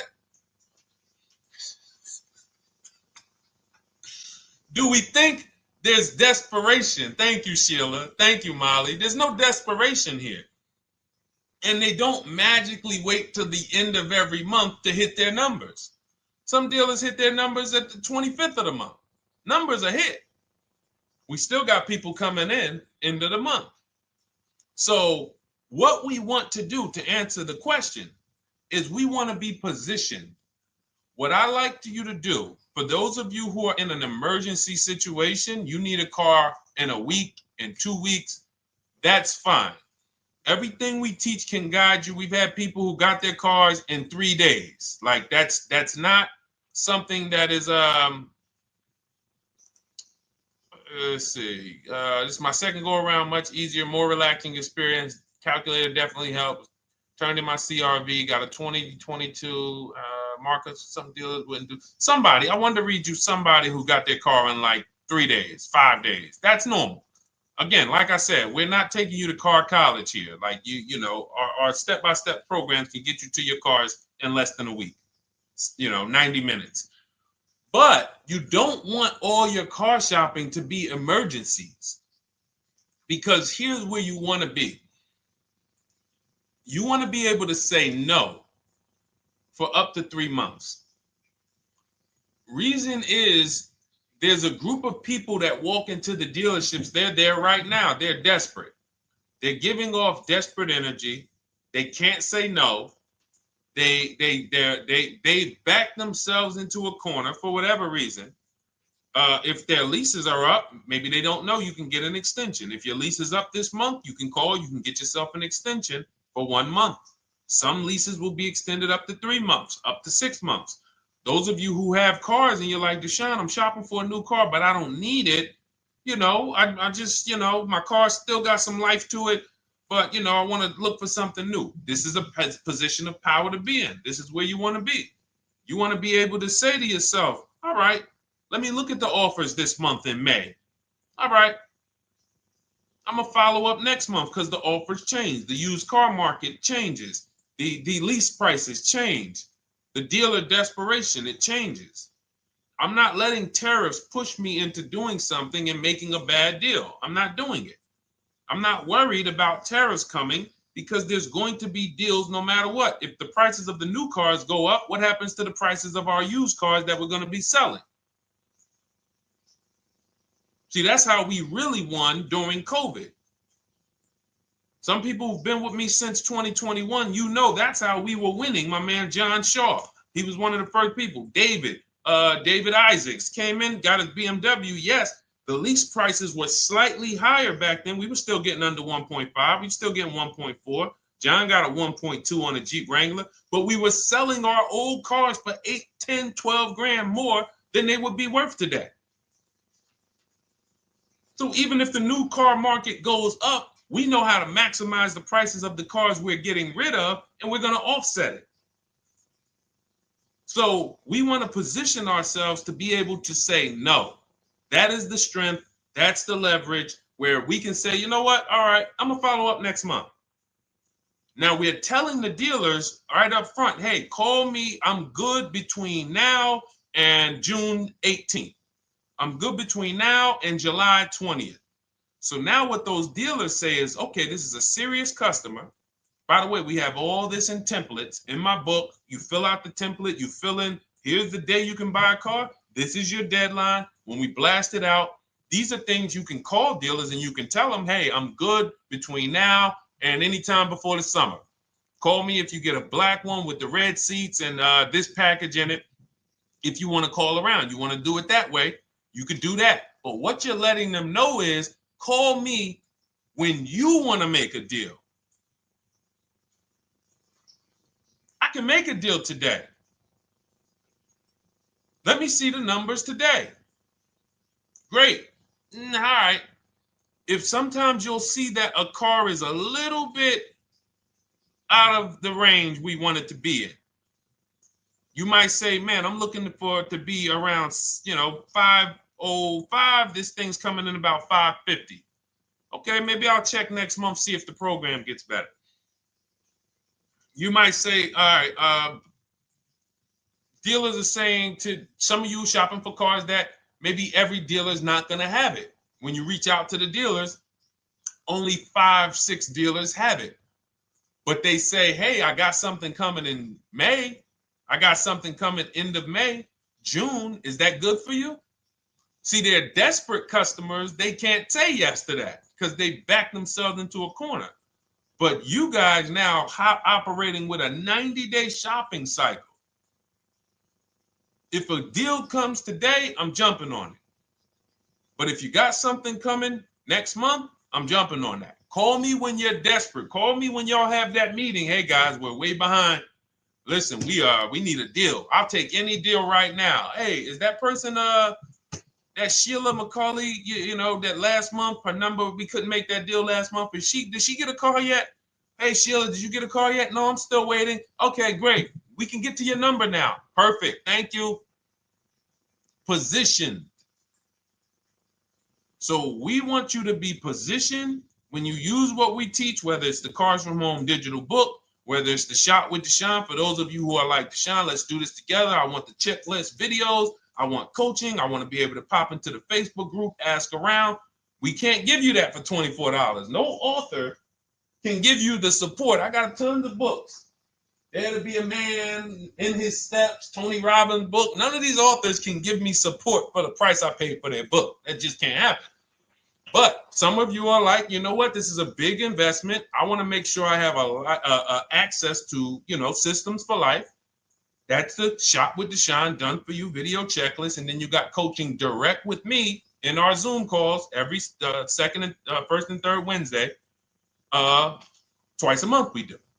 And then we got our private Facebook group with 1,600 people. And then some of them are sharp as me. I'm telling you, let's look at, you know, y'all know I brag about Rosalie. If you like Rosalie, if girl got 4 cars in within a year, you know. Her first car was the Infinity. She got her Infinity truck. And I was sharing her a lot last year when she got her Infinity QX60, but she recently shared that she got 3 vehicles. And hold on, where is she at? I just had her up. So this is the people that's in the group. Like, look, 3 vehicles. Big shout out to Deshone the Auto Advisor for making these incredible deals happen. 3 new leases for my sons with only first month's payment down. She got a Nissan Rogue, almost $37,000 vehicle, $399 a month, no money down. Mazda CX-30 Sport, $28,000 vehicle, $28,300, $339 a month. That's a 1.2% lease. And she got a Mazda CX-50 Premium Plus, $40,400 vehicle, $420 a month. 2 1% leases and a 1.2% lease. And the cherry on top, she says, I sold 2 leases. Some of you don't even know you could sell a lease. She said, I sold 2 leases. She had equity. Now, not every lease has equity. But if 8 out of 10 leases don't have equity, then 2 out of 10 do. So if you've just been dropping your leases off at the dealership, hey, here's my old lease. Let me get the new one. Hey, here's my old lease. And you have not assessed the equity. Could there be equity in it? Imagine how much money you've left on the table. Imagine how much, wow, I didn't even know you could sell leases. She sold 2 leases, 2 2021 Elantras, walked away with $6,737 in equity. Deshone, I could not have done this without you. Your program is a game changer. So this is what we want. We want empowered car shoppers. We want people who are not intimidated. I don't care what this market does, whether I need a new car, used car, whether I got bad credit, whether I'm a high mileage driver, it does not matter. We have strategies to make sure you are going to win in this market or any market. Does not matter. Okay? So, for those of you who don't know, the whole show was sponsored by my new digital book. It's called Cars from Home, 7 Steps to Saving Time, Money, and Avoiding Dealerships. It's 5-star rated. Thank you to everyone who's rated it, reviewed it. It has everything we teach in a step-by-step format. It's normally $97, but as part of our welcome offer, you can get yours for $24 in my TikTok bio, in my Instagram bio. Click that website. It's the carsfromhometoolkit.com. Or we have a link for you guys in the YouTube comments, in the Facebook comments, and you just click the $24 welcome offer, good for 30 minutes. And for those of you who have different learning styles, or if you just want some free advice, we have some links in there for you as well. Whether you are a do-it-yourself type, whether you are do-it-with-me type Deshone, or whether Deshone, I think I qualify for that done-for-you shopping, where I can relax at home and you guys go do that work. Or like I said, you want the free advice, just start with our cheat sheets and you can go from there. Whatever is right for you, you get it done. We just want to move you from anxiety, from, oh, I don't know what to say, from watching people online who call dealers and negotiate. Hey, take off $5,000 so I can have a viral video. And now you're talking to an 80% dealer. So the 80% dealer has the $5,000 to take off. So you look like, hey, yeah, see, I just got them to take off $5,000. We don't negotiate with dealers with fake fees. Like there's a saying, we don't negotiate with terrorists. Cars from home, we don't negotiate with dealers with fake fees. None of that stuff matters. Because what you want us to think is, look, see, I took off all of this money. Don't you want to buy the car now? But you took off the fake money. Had we been talking to a 20% dealer, what money are they taking off? The real money. The real money.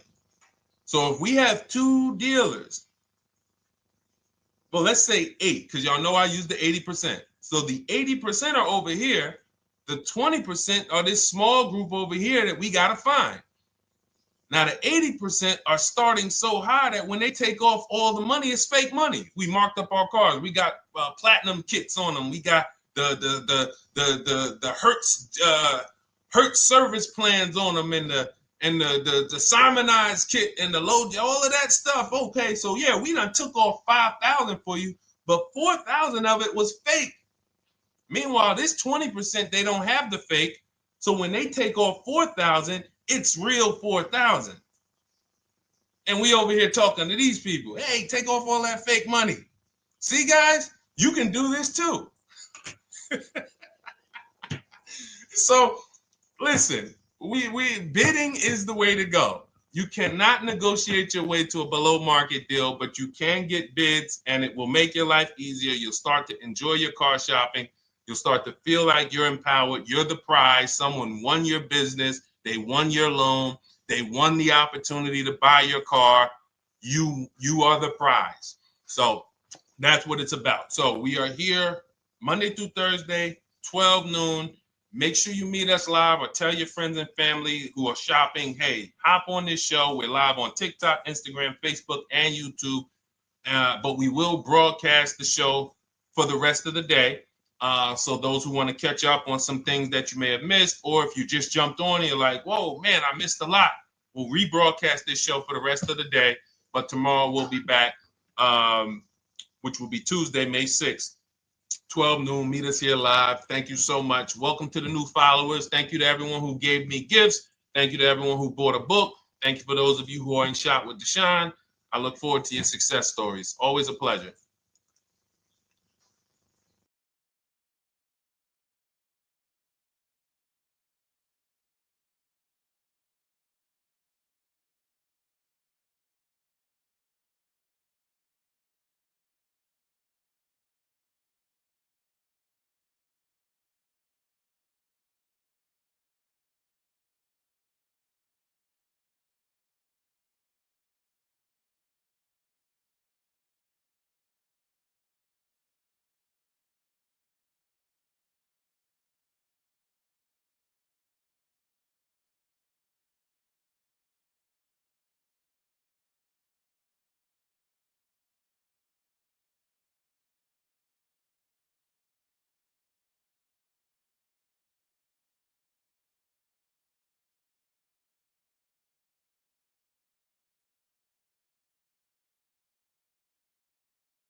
And welcome to our Tuesday, May 6th live. We do these live streams at 12 noon, Monday through Thursday.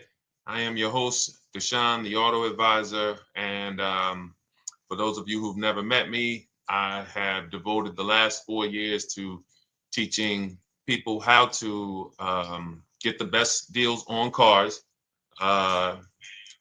and to learn all the mistakes that the industry, the car industry, would love for you to continue making, because they make a lot of money when you make mistakes. And so what we do here is we really just do questions and answers. I will teach on various topics that I feel are widely misunderstood, like the subject of leasing. And some of you who are new here, if you've never been here before, could you type a 1 in the chat if this is your first time on a stream? We do these streams about 60 to 90 minutes. And if you're going to get the most out of them, we just ask that you lock in, that you focus, because we will be talking about $1,000 mistakes. Nothing here that we'll be talking about over the next 60 to 90 minutes is hundreds of dollars. You know, I'm not looking to, have you spend some time with me on a Tuesday to talk about how to save hundreds of dollars. No offense, I'm sure that's important to some people, but we are here to talk about things that are affecting your bank account by the thousands every year. And so if you got some time, I would love for you to hit the like button, like wherever you are, and let's just tap in. You can start to type your questions. This whole stream is sponsored by my new digital book. It's called Cars from Home, 7 Steps to Saving Time, Money, and Avoiding Dealerships. It's a digital book. It's 5-star rated. Thank you to everyone who's rated the book and reviewed it. And it's normally $97, but for the next 30 minutes while you're watching, you can grab your copy for 75% off. That's our welcome offer.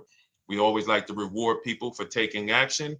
So you can get your copy for $24 instead of $97. And you can just head to my TikTok bio. You won't leave the show, my Instagram bio, the Facebook comments, or the YouTube comments, and use that link to get your welcome offer, and you'll have everything we teach. So as we go through this for the next 60 to 90 minutes, if you're like, whoa, Deshone, this is a lot. Wow, this is a lot. You can grab the book and make sure you have everything that I teach and everything in a step-by-step format. Okay? So I have my man Dolan moderating. Good afternoon. Thank you, Johnny Miller. Good to see you, Lil G. Again, guys, we are live. This is our Tuesday, May 6th live. We're live every Monday through Thursday at 12 noon. But we do rebroadcast these throughout the day. For those who cannot make them, you can watch the rebroadcast, or if you got to go back to work, we'll be rebroadcasting it for the rest of the day until our show tomorrow. All right, so let's start with the questions. You can feel free to get into it. Okay, do you have to get the extended warranty? This is a great question. This is car specific. A Honda, Acura, Toyota, in most cases, have always had low cost of maintenance and their parts are inexpensive. When you're buying an extended warranty or you're considering it, it is a risk product. It's an insurance plan. So that means you can pay for something and not use it, just like car insurance. You don't necessarily use your insurance until you have an accident. Same thing with an extended warranty. It's an insurance policy. So what you're trying to do with any insurance is see what is the likelihood that what I'm paying for this is going to exceed the price if I did need to use it. So in the case of a vehicle, when you're trying to determine what should I get an extended warranty, there's 2 things that are important. Does this vehicle that I'm purchasing have a high likelihood of things going wrong? We know, and some of you have had cars with histories, and we know there are certain cars, they tend to have things go wrong more than others. And what I like to do is go right to Google and type in repair cost, because this is the second item that we are looking at. We're looking at average repair cost. So if you're buying a 2010, a 2015 Nissan Altima, 2018, Hyundai Sonata, you go right to Google, you type in 2018 Hyundai Sonata average repair cost. Now, if you see that those typically go on the lower side, then that can take a lower set of risk where you might say, all right, likelihood of these things going wrong on this car is slim. But if you see that the repair cost is on the mid to higher side, that's shifting more risk to if something goes wrong, the cost for you to pay for it out of pocket will probably exceed the warranty. So when I work for Mercedes-Benz, who's new here? Type a 1 in the chat if this is your first time on a stream with us. First time you've ever been here, type a 1 in the chat. First time. What's up, William? What's up, DJ Ant Nice? Good to see you. Maggie, good to see you. Enrique, good to see you. Miko, good to see you. Tetra Washington, good to see you. Jan, good to see you. Claire Clairvoyant, good name. First time, if this is your first time, just type ones in the chat so I know. I don't want to assume anyone knows who the heck I am and what my experience is. Daniel Thompson on Facebook, great to see you. So I worked for Mercedes-Benz for 5 years, General Motors for 5 years, and I ran my own brokerage, my new car brokerage, called Cars from Home. I started it in 2016. Now, when I worked for Mercedes, when people were purchasing a Mercedes, what I would tell them is buy as much warranty as you can afford. Buy as much warranty as you can afford, because I knew that when something breaks on a Mercedes, nothing's under $1,000, and typically it's $2,000-$3,000. So a $4,000 warranty on a Mercedes Benz is usually worth every dime. But at the same time, we have cars that, again, less likely for things to go wrong. And then when things go wrong, if they go wrong, they can typically be repaired inexpensively. Good to see you, Arms Reach. Welcome on Instagram. Shout out to the people checking in live. Great to see you all.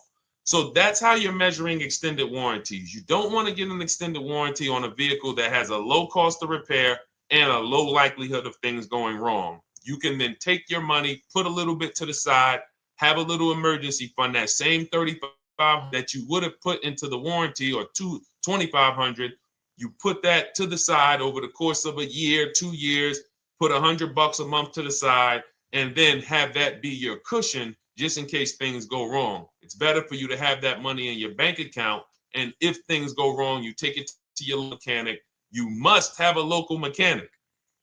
You guys know I swear by local mechanics on cars that don't have warranties. Even if you have a Mercedes-Benz, a BMW, an Audi, something that is typically harder to work on and takes more of a specialized engineer, there are still plenty of places that have those. I mean, there's shops where they used to be Mercedes-Benz techs. Now they have their own shops.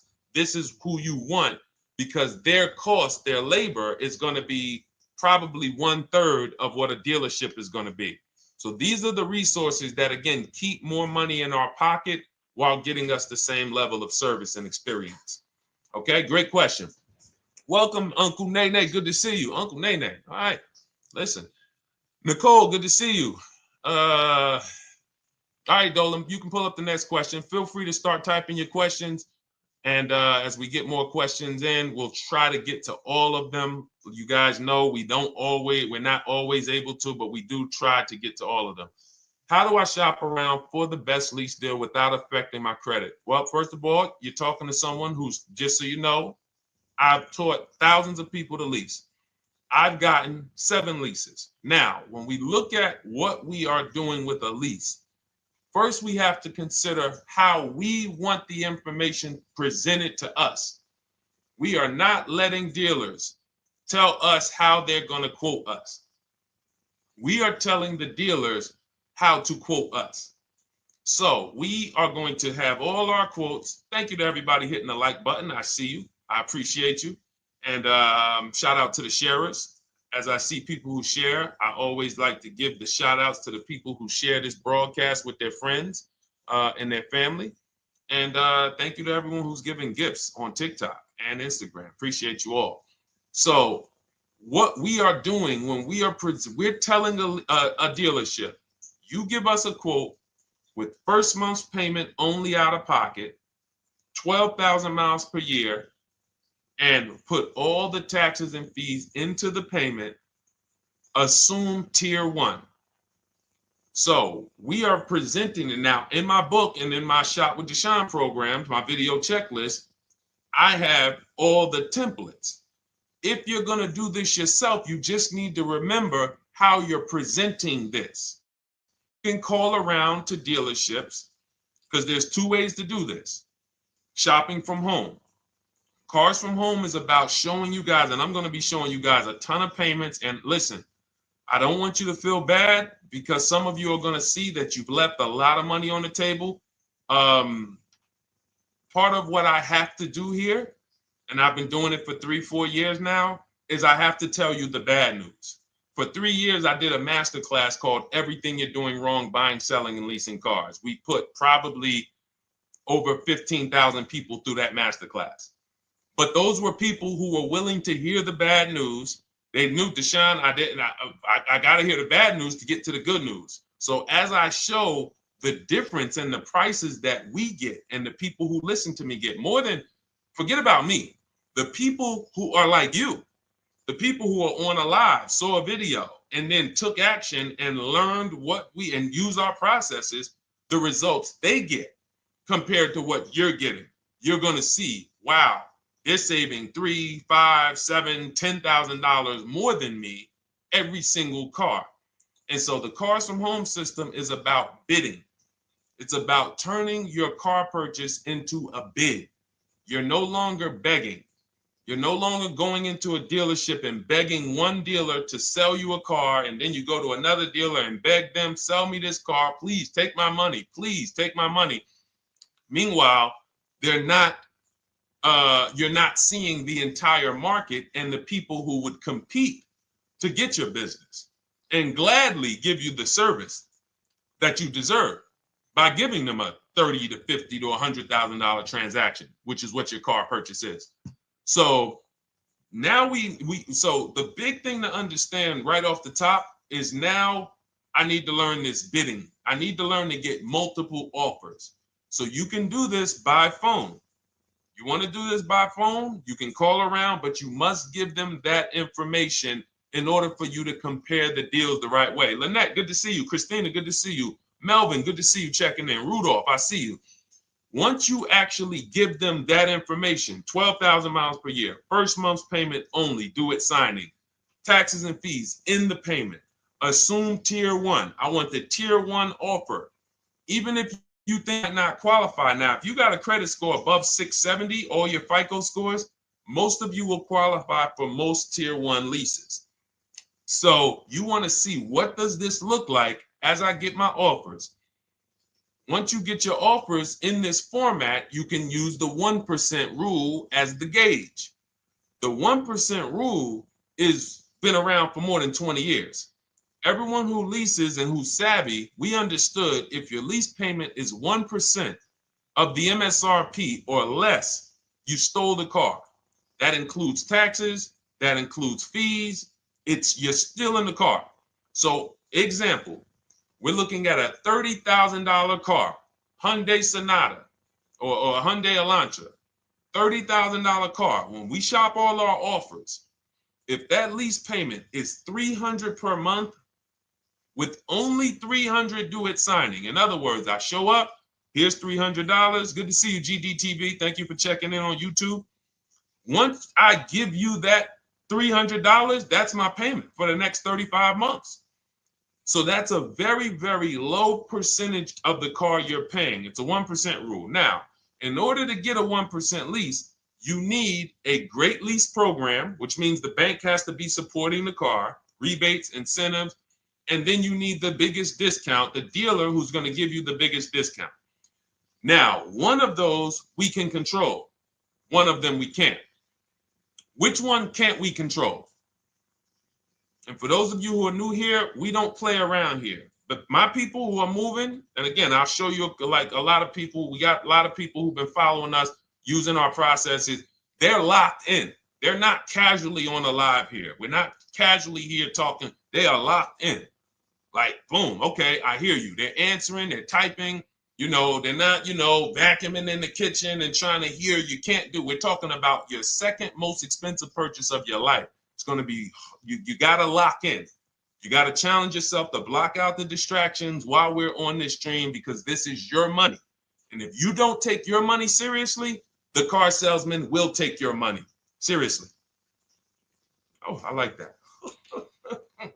Praise the Lord. God is good.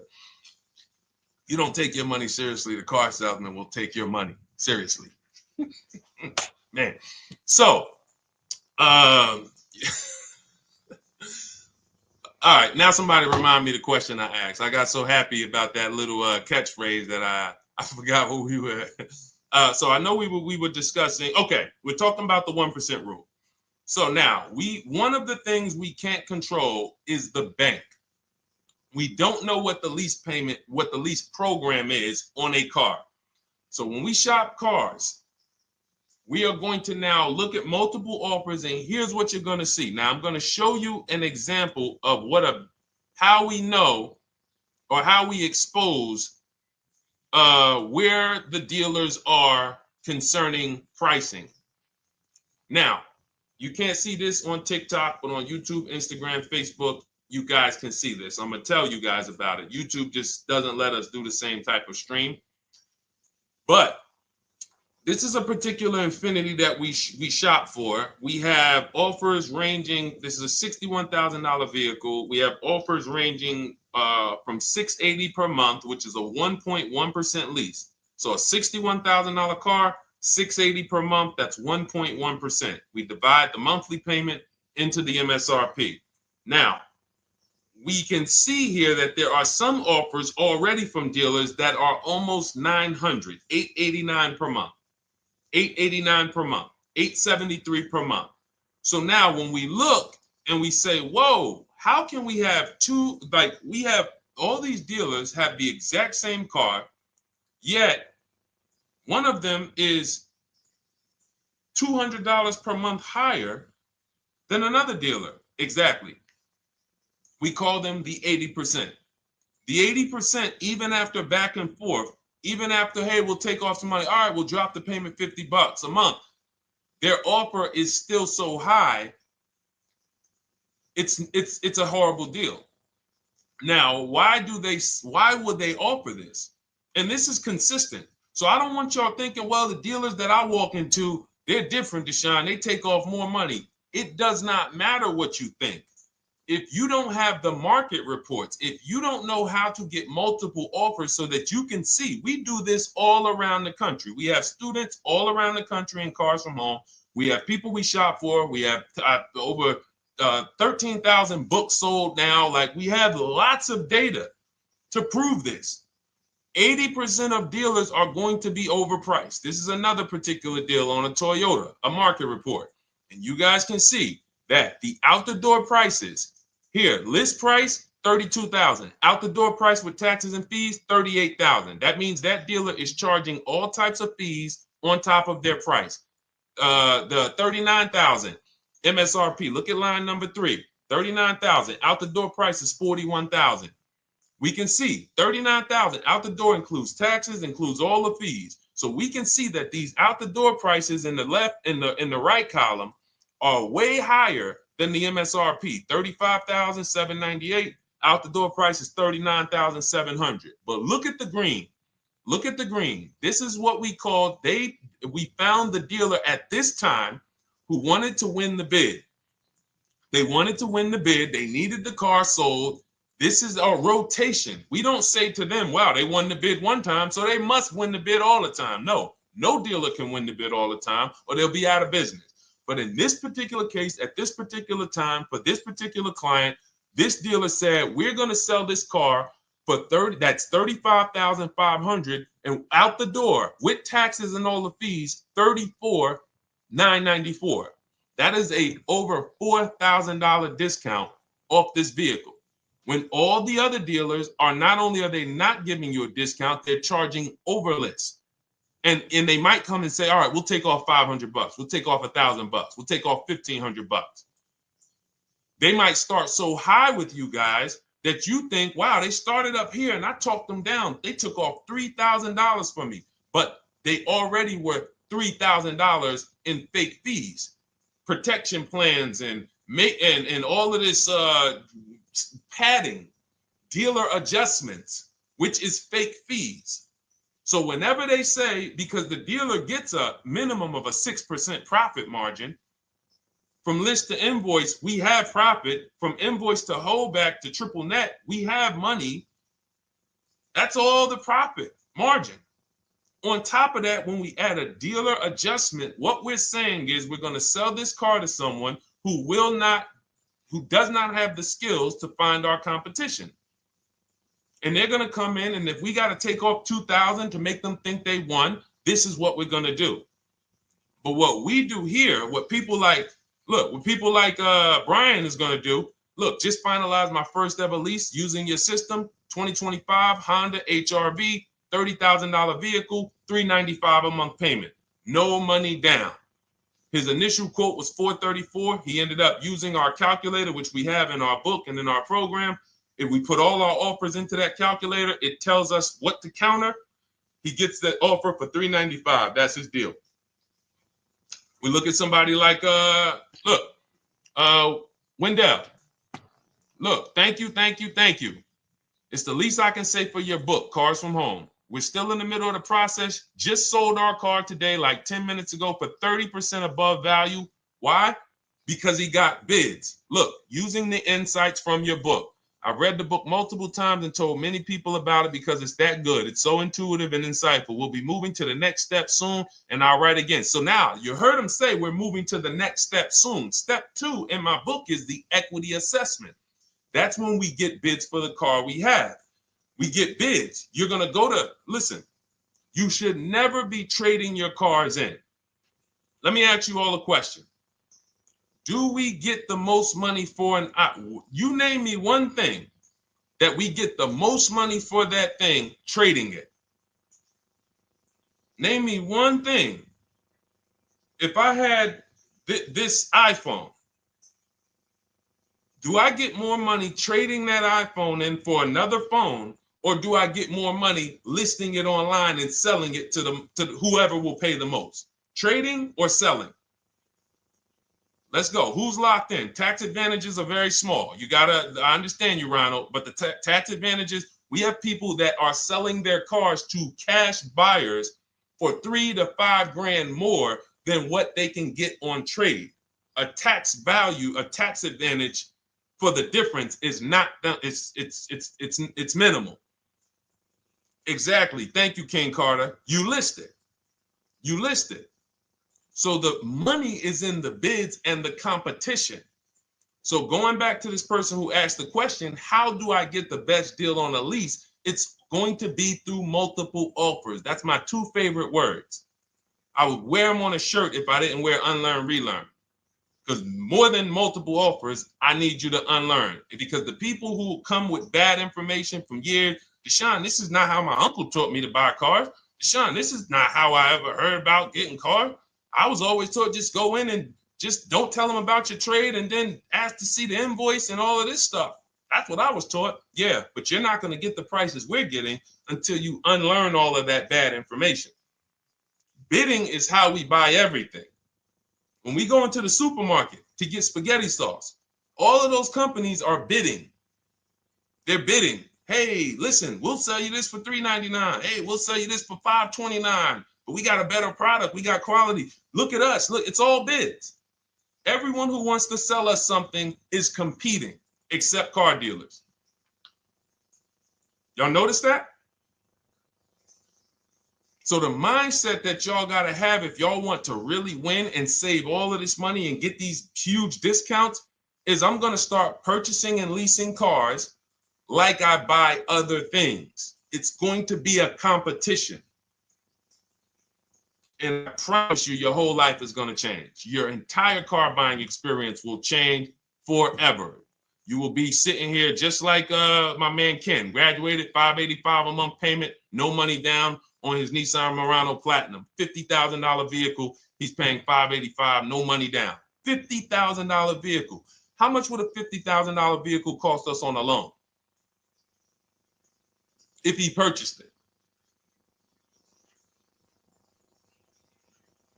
How much would a $50,000? Some of you know every $5,000 is how much per month.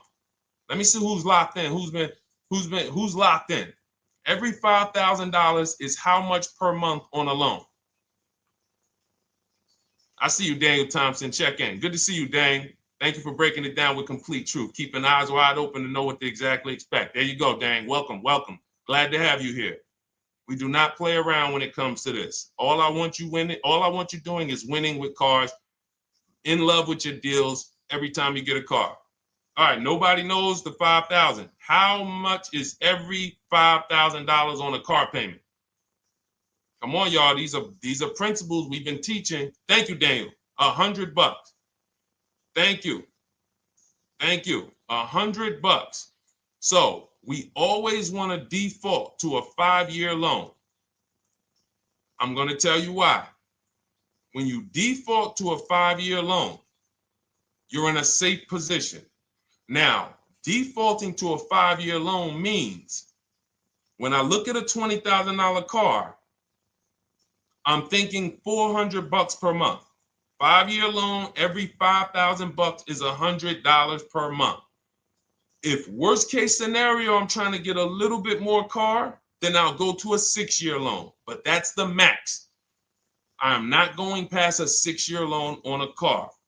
That's like going to a 40-year mortgage on a house. They're available. It's not a good idea. So when we look at these, you say to yourself, wow, a $50,000 car, that should cost him, if he did no, remember, this is a no money down deal. We're just looking at how much money we're putting in these cars. That car would cost him about $1,000 a month if he purchased it, 5-year loan, no money down. Which is why when people purchase their cars, what do they typically do? Come up with a ton of money, 10 grand, 15 grand, 20 grand, because they're going to pay into that car to try to lower that payment, because that payment. But some of us who don't have the down payment, we're financing most or all of the car. But here's the thing. I don't want you to feel bad if you're one of those people who's like, Deshone, I really don't be having those down payments of 10 grand, 15 grand, but I want to drive something quality. Exactly, I hear you. Here's the bad part about the people who are putting 15 grand down on their cars, but they're breaking the 8-year rule. This is what we call in Cars from Home and everything I teach, the most important question is how many years are you going to keep this next car? If it's not 8, then we don't purchase those cars, because here's what happens with people who go into their bank account, slap $15,000 down in a car, and don't keep the cars 8 years. And if anybody's willing to be honest, they will confirm this right here on the stream. When they go to replace that car in 3 years or 4 years, they literally have a little bit of equity. Maybe they're just breaking even. They're not getting that 15 grand back. It's gone. It's gone. Anyone who puts 10 grand down on a car and then comes back in 3 years, 4 years, all right, I had the car 4 years, 5, listen, I'm going to switch this thing up. They still have a payment.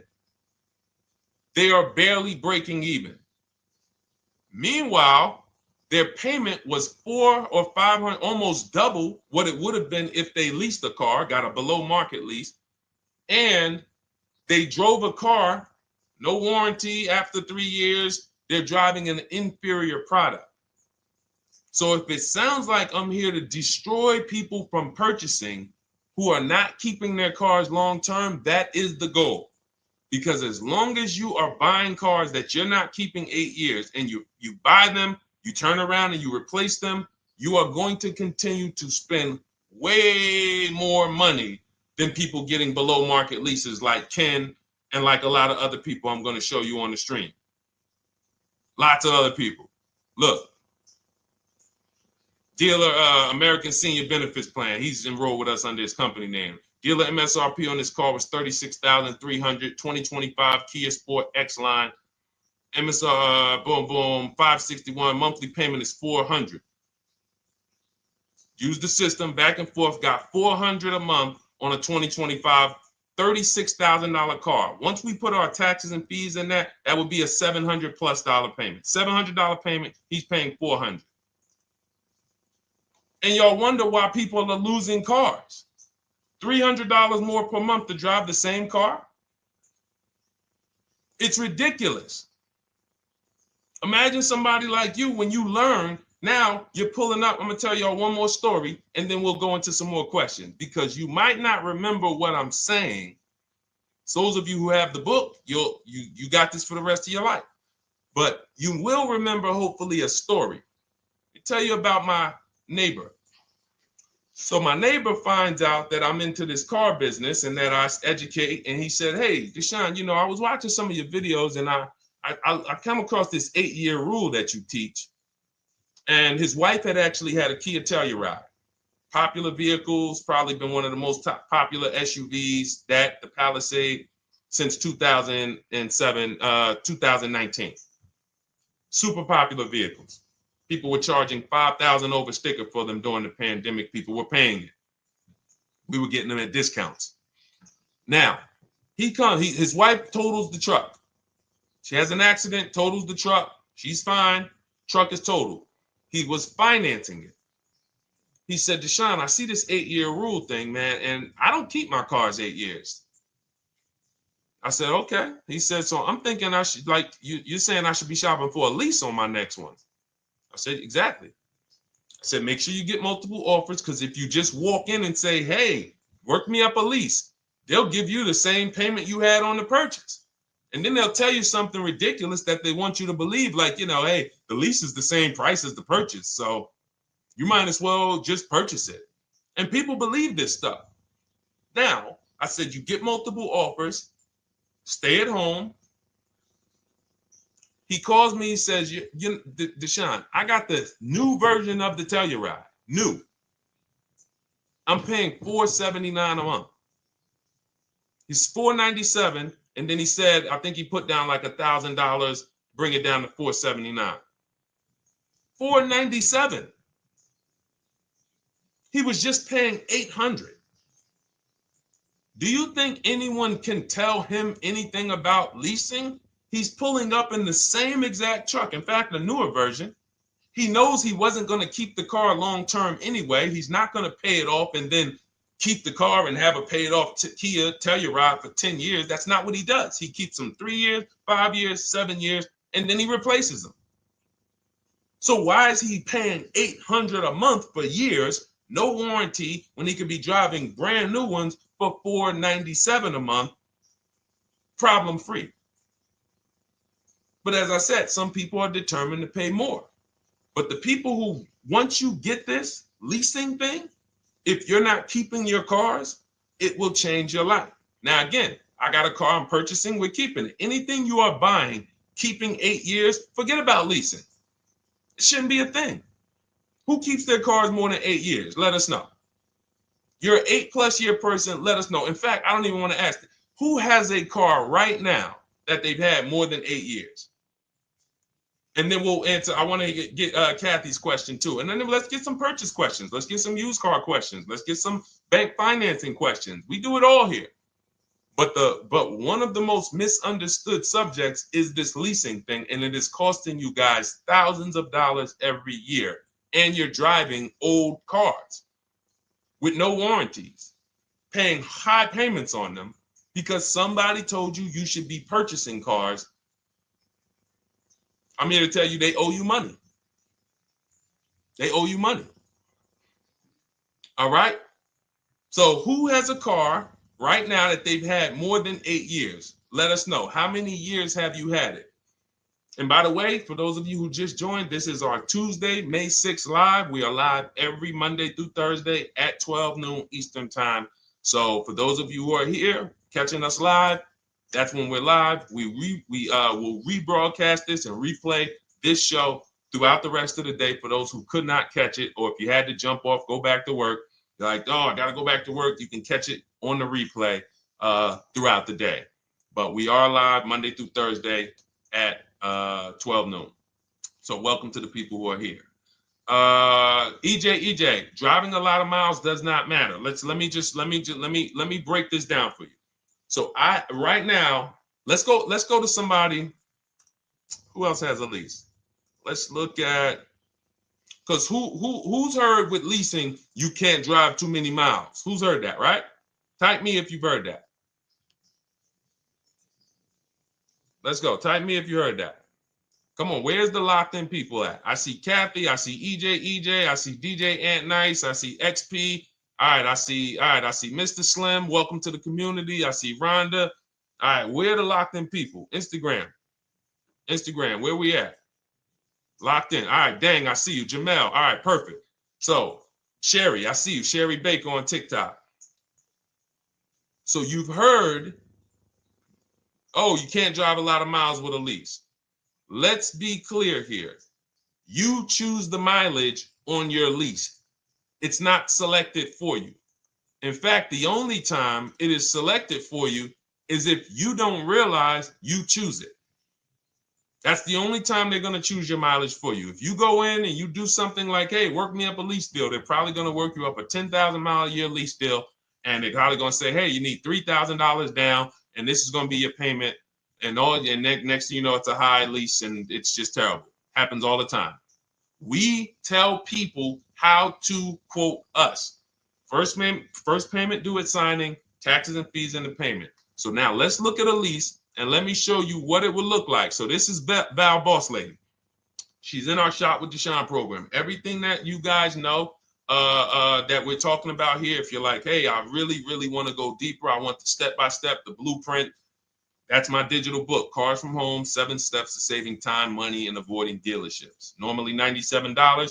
You get a welcome offer. It's 30 minutes because I want to see you win, and you get 75% off for 30 minutes. If you go to my TikTok bio, Instagram bio, YouTube comments, Facebook comments, click those links, and then click that one that says $24 welcome offer. 30 minutes only, reward for taking action. You have everything we teach, the low market leases, the low market purchases, used cars, bank bidding war, making banks and credit unions bid, all of that, $24. You can, somebody emailed me yesterday, said, I'm $15,000 up with what I've learned from you already. And so if you can get it for $24, you can save tons of money for the rest of your life on a $24 investment. In this case, Val's in our, she's more of a wants to do it with me type. Videos, checklist, she doesn't want to read. That's our Shop with Deshone, do it with me program. I coach people. And so she gets a deal on this particular car. Same information, by the way. Not better information here than the book. It's just different learning styles. So she gets a $51,000 electric vehicle, 2025, beautiful vehicle. She's paying 1.16. So her payment on this car, on this $51,000 car, let's continue to make sure we understand the price of these cars. $51,000 car, her payment is $591. No money down. Now, some of you might say, wow, if I got $591, I'd probably put like $3,000 down, bring it down to $499. You could do that. That's how we can do. We can do that because she already got an incredible deal. Then we're just determining how we want to structure our payment. And thank you for everybody sending me gifts. I appreciate you. Thank you for all the badges. I don't take it for granted. And thank you for everyone who's hit the like button. Those of you who are double tapping the screen. Every time you hit something on TikTok, you like it, you double tap the screen, you keep running those likes up. We appreciate you. It does matter. It helps spread the word. So let's say Val wanted, she's a high mileage driver like EJ. Let's say, EJ, how many miles per year do you drive? 20,000, 25,000? Let us know. I'm gonna show you why. In my book, I have 2 strategies for high mileage drivers. I'll tell it to you guys right now. How many miles a year do you drive, EJ? 25,000, 20,000? Those are both high. Let us know. Or if anybody, else, because, anybody else who's a high mileage driver, let us know. How many miles? 26. All right. Thank you, EJ. So let's just round that to 25 for now. Let's just round that to 25. So let's say instead of her $591 payment for a $51,000 car, now you could shop for a $30,000 car and you can have a 1% payment. If it was, a similar deal, you'd be paying $300 a month. In her case, she has a $51,000 car. She probably wanted a nice SUV that looks beautiful, that some other people are paying $1,000 a month for. She's paying $591. But if she wanted to bump it up to 15,000 miles a year, she'd be paying another $30 more per month. She'd be paying $620. Now, if she wanted to bump it up to 20,000 miles per year, she'd be paying probably another $80-90 per month. So she'd probably be paying $700 to drive 20,000 miles per year. Now, let me tell you guys, because some of you guys who are like, yo, man, those payments are high. We're talking about $50,000 cars here. So if you were shopping for a $30,000 car or $35,000 car, naturally, if we took the same exact numbers, let's take a $35,000 car, 1.16 lease. That's a 406 payment, probably $399.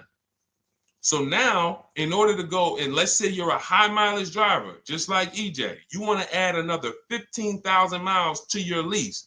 You're probably going from 400 to 550 or 575. But you have all the mileage you need. And here's the beautiful thing about that. If I'm paying $175 more per month, but I get all the mileage I want, and when I drop this thing off, I get a new one, I don't have to worry about negative equity, and I put no money down. That is way better than what most people are doing out here, what everyone's doing. Because I'm gonna tell you what most high mileage drivers do who don't put money down. They will go in, buy a car, take a super long loan, 6 years, 7 years, just so they could afford the payment. Now, here's what happens. They drive the car, they put 25,000 miles a year on it. They come back in 3 years or 4 years, and they say, wow, I got 100,000 miles on this thing already. Let me go and swap out the car. What situation are they in at that point, guys? You put 100, you got a 6-year loan, average loan. You drove 25,000 miles per year. You put 100,000 miles on the car in 4 years. You come back, you still have 2 years of payments left. 15 grand negative equity. I used to see it all the time. Thank you, I am rich. Locked in on Instagram. I see you. Locked in. See it all the time.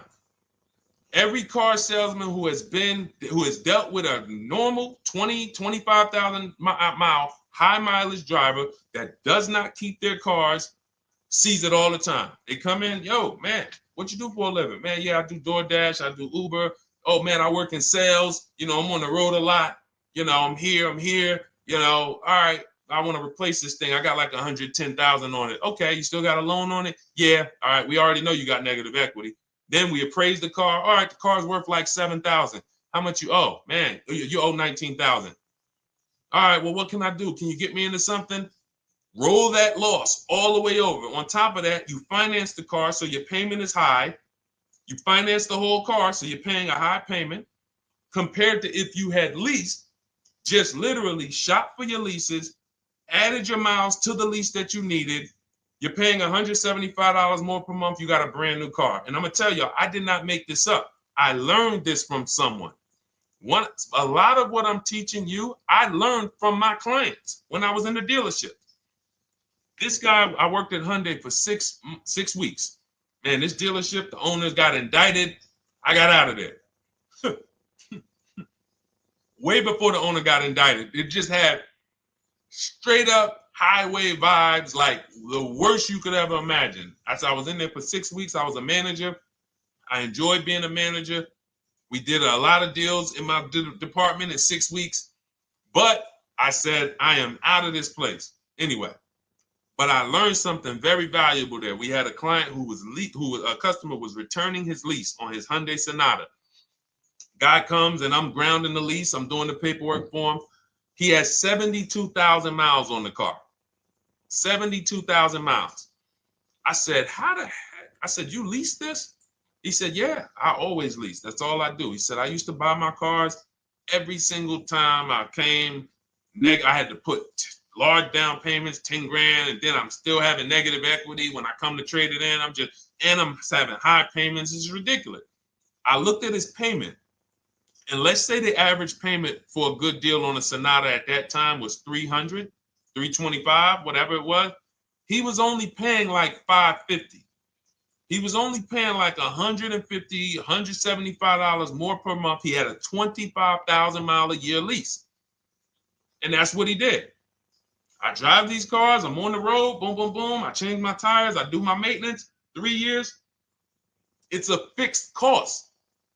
There's no variable cost. I don't have any surprises. I'm not getting hit with a negative equity bill that I got to transfer, which means when I transfer my negative equity, I get less car on the next transaction. Because if I got to bring over 15 grand of negative equity, that's probably 300 a month that I'm paying for my old car when I get my new car. So if my new car was 400 a month, but my negative equity is another 300 a month, I'm getting less car for my money because now I got to take all those losses and bring them over to my new car. This is high mileage drivers and people who don't understand leasing. That's why you're losing so much money. And when you just flip the switch and realize Deshone is not talking to me emotionally, I am not talking to you about never do this, never do this, like these other people who say this, do this. This is how you buy a car. They never talk numbers. Y'all notice that? You notice that, right? You never hear them talk numbers. It's always never do this, always do this. This is the worst way to do this. This is the most expensive way to do this. This costs you the most money. They never talk numbers, though. That's why everything I do is to show you the numbers. Thousands of transactions since 2006 in the car business, helping people the last 4 years all around the country. This is the numbers that they might not understand. So if you're not keeping your car 8 years, it does not matter if you drive 20,000 miles a year, 25,000. You should be looking at a high mileage lease.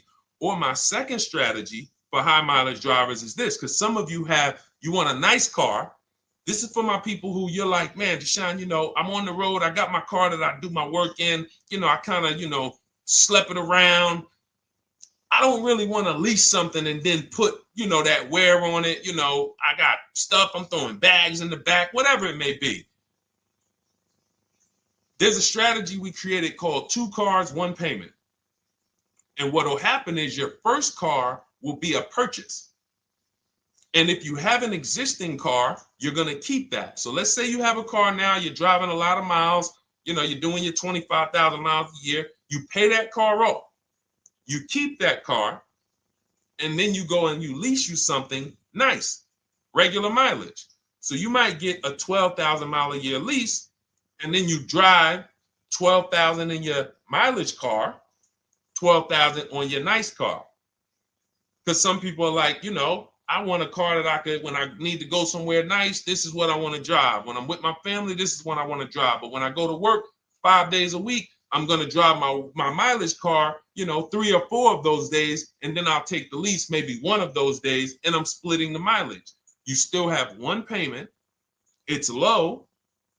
And then every couple years, you replace the mileage car or you replace the lease car, and depending on when the lease is up. But you want to keep that, and that mileage car should be something that will last.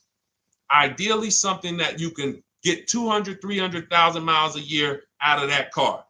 Because that's what that car is there for. Man, I'm hopping in this thing, man. Oh, transmission went out at 170,000 miles. Go get you a rebuilt transmission. Boom, boom, drop it in there for $2 grand. Get another 80,000 miles out of that car, but you still got your lease car, and you're just splitting the mileage. Both of those are short-term strategies for high mileage drivers. That is not for long-term people. If you're a long-term person, I keep my cars 8+ years. Forget about leasing. You should just be finding the best deal, below market purchase, keep the car, something you can keep for 8+ years. You can put 30,000 miles a year on a car 8 years in a row. If you get the right car, and in 8 years, you got 240,000 miles, and then you replace it. Forget about leasing. This is only for you guys not keeping your cars 8 years. You're getting killed on depreciation. You're paying tons of money. This is you are the people who should be leasing. Okay? So everything we're talking about this is the Cars from Home system. We teach this. I'm not freestyling this. This is in my book, digital book, Cars from Home, 7 Steps to Saving Time, Money, and Avoiding Dealerships. We have two strategies for high mileage short-term drivers, 1 strategy for high mileage long-term drivers. And so if you want your copy, you can get it for 75% off. That's our welcome offer to you. As a 30 minutes. Welcome. Thanks for being here. I want to reward you. If you want everything we teach in a step-by-step way, go grab your digital copy. It's in my TikTok bio. It's in my Instagram bio. Click those links. We also got a link in the YouTube comments and the Facebook comments. Grab your copy and make sure as soon as you purchase, screenshot the thank you page. You're going to see thank you for your purchase. screenshot this page because it has my support team's email on there. And then there's a link for you to open the book right there. You can save it right to your computer or right to your phone. Okay, but and we also have a special for those of you who are like Deshone. What about that, video checklist and coaching program? That's lifetime access to my video checklist. You're like, maybe Deshone, I don't really read. I like step-by-step videos. And also, I want to be in your Facebook group. We have 1,600 people before you that are in that group, 2,300 people that are shopping with us that have a lifetime access to our video checklist. We have a $200 special for that welcome offer. And so I'm always about rewarding people for taking action with a special offer. It's limited time though, and so get in where you fit in. All right, let's keep it going. Thank you, Corey. Said amazing knowledge. Thank you. And I'm glad I saw somebody said that's a great idea with the 2 cars. Thank you. It's a great idea. All right. You've convinced me to lease my next vehicle. Awesome.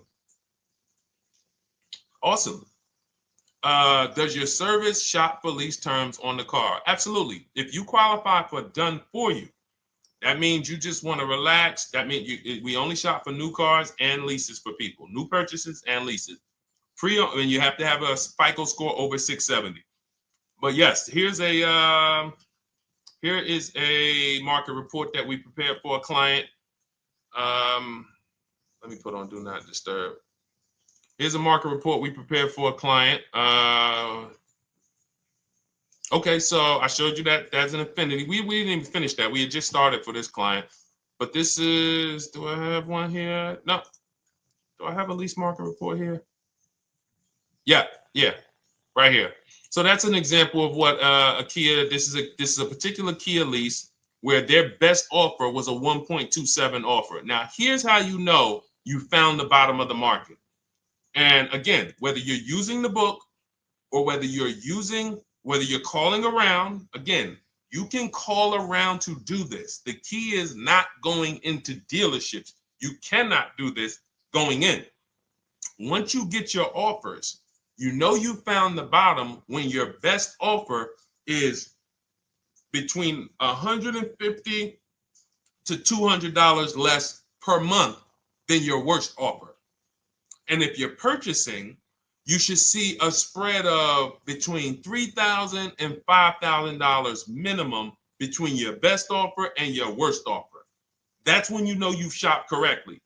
Because until you find the 80% dealers, you have not shopped correctly. If you're like Deshone, these prices still seem close. You have not found, you're talking to the 80%. You haven't found the 20% yet. Because the 20% is going to be that $3,000 to $5,000 less than the 80%. That is just the numbers. That's the way it works. So yes, so when some cars you're going to see that the lease program won't allow for a 1.1% lease. The best offer, like we've shopped Hyundai Palisades for years, and I got my dad one back in November, and his best offer is like around 1.3, 1.28. That's the best I've ever seen on a Palisade. I've never seen a 1.1 on a Palisade. I've had people in our Charles, some of you know, I posted pictures of him when he got his Palisade last year. We clear out the old pictures because we got a bunch of new people with 2025. So we're not going to sit here and talk about 2024s anymore. We got Ken, we got Melissa, we got Sheree, we got a bunch of new people, just Ralph. We're not going to, but I do remember posting Charles who got his Palisade and he's like, he shopped, used the system, got his multiple offers. Best deal was 1.3. So that's where it comes in at because of the lease program. That dealer is already taken off to win the bid, probably taking off $5-6 grand. But if they don't have more rebates and more incentives and a better, then it's not going to lead to a 1% lease. So the 1% leases come from major incentives. Maybe sometimes they have too many of the vehicles. They want to move them. Lots of bank support. But what I tell you is you should be looking for between 1.25 and 1.5. That's how you should budget for a lease, between 1.25 and 1.5. That's a great deal. And if it has a really aggressive lease program, once you get your bids, you're going to see it fall under the 1.25. You see it fall into 1.1, 1.2. but we don't know what the lease program will be until after we shop for that vehicle. Okay? So yes, absolutely. It's an empowering way to shop. It's also fun because you can see, man, I'm not begging anymore. Like these people are like, please do business with me. Please do business with me. And then you start to feel bad for everybody who's still in those dealerships doing it the old way because they're talking to the 80%. There's no way they can win. They don't even know there is an 80% to realize that's who they're talking to. So when the dealer says, all right, I'll take off $4,000, they're like, wow, I won. Man, the dealer took off $4,000. But if they saw the whole market, they would understand that that dealer actually is overpriced by $7,000, $10,000. So taking off the $4,000 means nothing. It's just sad. It's a sad thing. And that's why I spend my time trying to convert you guys from negotiating one-to-one to getting multiple offers so that you can see for yourself. All right. Thank you, Julie, name Richardson. Thank you for sharing. XP got the number 2 gifted badge. Forgive me because I don't really know what that means, but I just know that's what it's saying. So I appreciate it. Thank you, Corey22. Sherry Baker, thank you so much. Number 1 gifted badge. All right, let's go to some more questions. We got some more questions. Dolan, I'm sure you got a lot of them. And what I'm going to do for the rest of the broadcast is just try to do rapid fire questions and answers. Okay. And if you guys want me to go deeper on any particular subject, then just feel free to say, hey, could you go deeper on that? How do you get a car loan with bad credit? Well, we have a resource. It's not our company. We have nothing to do with them. But we always try to stay up to speed on who's financing people with bad credit, because the goal is you don't want a dealer controlling your financing. Somebody just came up to me. He's a neighbor. He's like, aren't you in the car business? I said, well, yes and no. He's like, well, listen, I got a connected Acura. Anybody you send me, they get anybody approved, I'll give you $1,000. I said, okay, cool. Thanks for the information. For them to give me $1,000 just for sending the customer, and he's also a middleman, he's not a salesman, how much money are they making on the customers? If they're going to give me $1,000 just for sending someone with bad credit to them, how much are they making on the deal? Arms Reach, congratulations. Just got my book. You use it when, please send me your email testimonial. Well, as you use it, just as you do your equity assess, everything, email me. Congratulations. How much are they making? We can imagine, right? If they're giving me $1,000 just for bringing them the customer. So this is what happens when you let the dealership control the loan. Because why do we separate? All right, I'm gonna break something down I call the 3 pillars of great car deals. Three pillars. You can't get a great car deal without maximizing each pillar. And some of y'all that have been with us for 3 years, y'all already know the 3 pillars. First, who you buy your car from. Second, who you get your loan from. Third, who you sell your old car to. That's 3 separate transactions. The car business has trained you guys to give them all 3. All 3. The car business has trained you guys to give them 3 transactions. Anytime you purchase the car, who's done this? Be honest. Purchased the car from a dealership, sold them your old car, in which case you call it a trade, and they got you your loan. Who's done this? 3 transactions in one. Why do we know these are 3 transactions? One, there's competition. People want to buy your car. It's okay, Corey. That's that. Thank you for being honest. That's how we change. The reason why we know that these are 3 transactions because there's people who want to compete in every one of them. There are people who want to buy your car. That's why step 2 in our book, we never trade. We get offers from CarMax, Driveway, Carvana, AutoNation, Car Gurus, Kelly's Blue Book Instant Cash Offer. It's a bid. We just had someone sell their lease. Miss Hickman, she sold her lease, made $4,700 selling her lease. CarMax won the bid. Drove the car for 3 years, had equity. She dropped her lease off. They gave her $4,700. Won the bid. That's one pillar. Second, who I'm going to get my loan from if I'm getting a loan. Those of you who are paying cash or leasing, this is not a pillar. But we need to bid out our loan. We had a great talk yesterday on our show yesterday where I asked, who do you guys get your loans from? Most people said the bank, the credit union, the dealership. One person said the right answer, whoever gives me the best APR. That's the right answer. And then we have who we buy our car from. There's banks and credit unions that want to compete for our loan. There's multiple dealers who want to compete to sell us a car. So we can't get a great deal until we have bid out each pillar. And that's why when we have bad credit, if we let the dealer now control, this dealer has a car. We didn't bid out that car to find out, is it a great price? Now they're also giving me the loan and they're charging me 25%. We didn't bid that out to see, is that the best loan I could get, even with my bad credit? Is that the best loan I can get? So the key, what you want to do first, if you have bad credit, is I'm online looking for anyone who will finance me with bad credit separate from the dealer. I'm not going to Carvana.com and saying, hey, you can get a car with us you can get a loan with us as long as you buy a car from us. You're mixing the transactions. You're taking away my ability to get bids.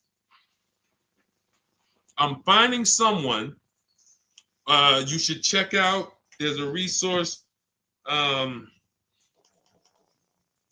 Oh my goodness, what's the name of the company? It's in my book, but I want to give it to you. Goodness, it's slipping my mind right now. Send me an email or a DM, because here's the thing. If you use just that part and get the loan funded, but you don't know how to bid out everything else and structure your transactions, and are you keeping the car 8 years? Because if you're not keeping the car 8 years and you're like, Deshone, I hear you talking about leasing. I'm not keeping my car 8 years, but my credit's not good. The only purpose, if you telling me that I could be driving brand new cars for cents on the dollar, but I don't qualify right now, this car that I'm going to get is to set me up. So I'm not going to get a $30,000 car. I'm going to get me a $12,000 car, $10,000 car, the cheapest car I can get a loan on, so I can establish a payment history. And once I establish a 2-year payment history, yeah, I'm going to drive a car less than what I could drive. I got the money. I could afford more than this. But you're not setting yourself up for the right transaction. You should be setting yourself up and saying, all right, I'm going to sacrifice with this car, drive something that I know this is not my ideal car, but I'm going to build 2 years of payment history. So when I go and I swap into my lease in 2 years, I'm out with a brand new car. I'm paying cents on the dollar, and I won. But it was a plan. It was a long-term plan. This is the second most expensive purchase of your life. You can win every single time, or you can lose and set yourself and your family back 5 to 10 grand each car or more. Every time you get a car, it's 5 to 10 grand more you're coming out of your family's bank account than what could have. Then you got the car breaking down. Now you got tow trucks, all because you don't have an actual plan you're rolling out. And that's what I see a lot of people do with bad credit. Oh man, I got bad credit. I'm just going to go and get me something. I could afford $600 a month. And they go and buy the most expensive car.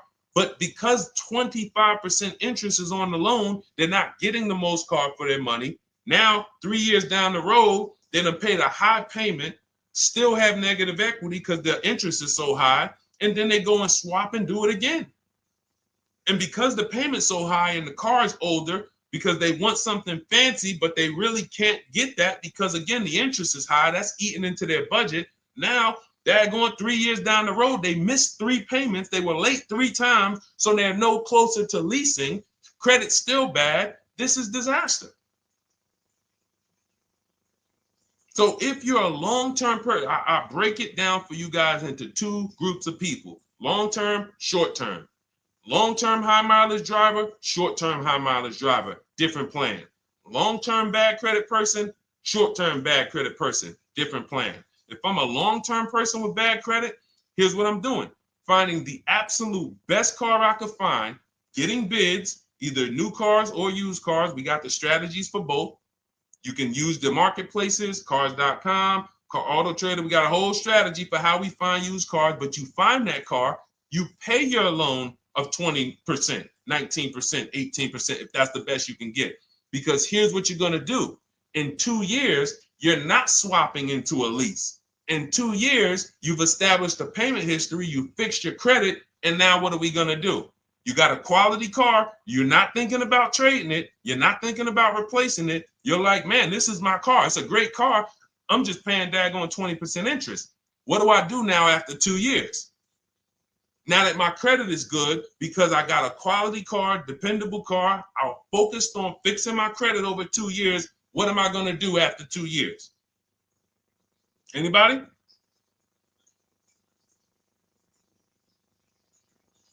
Thank you, Arms Reach. Refinancing the car. Exactly. Exactly. So that's the bad credit long-term strategy.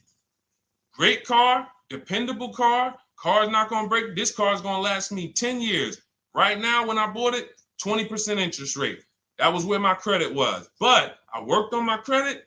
Boom. I'm a 690 now. I'm a 720 now. I'm refinancing that into a short-term, into a shorter-term loan, and I won. Pay this thing off, and I'm going to keep it. Nothing to talk about leasing. Leasing only comes into play where the 8-year rule is concerned. I'm not keeping this next car 8 years. I should be setting myself up to lease, or I should be leasing.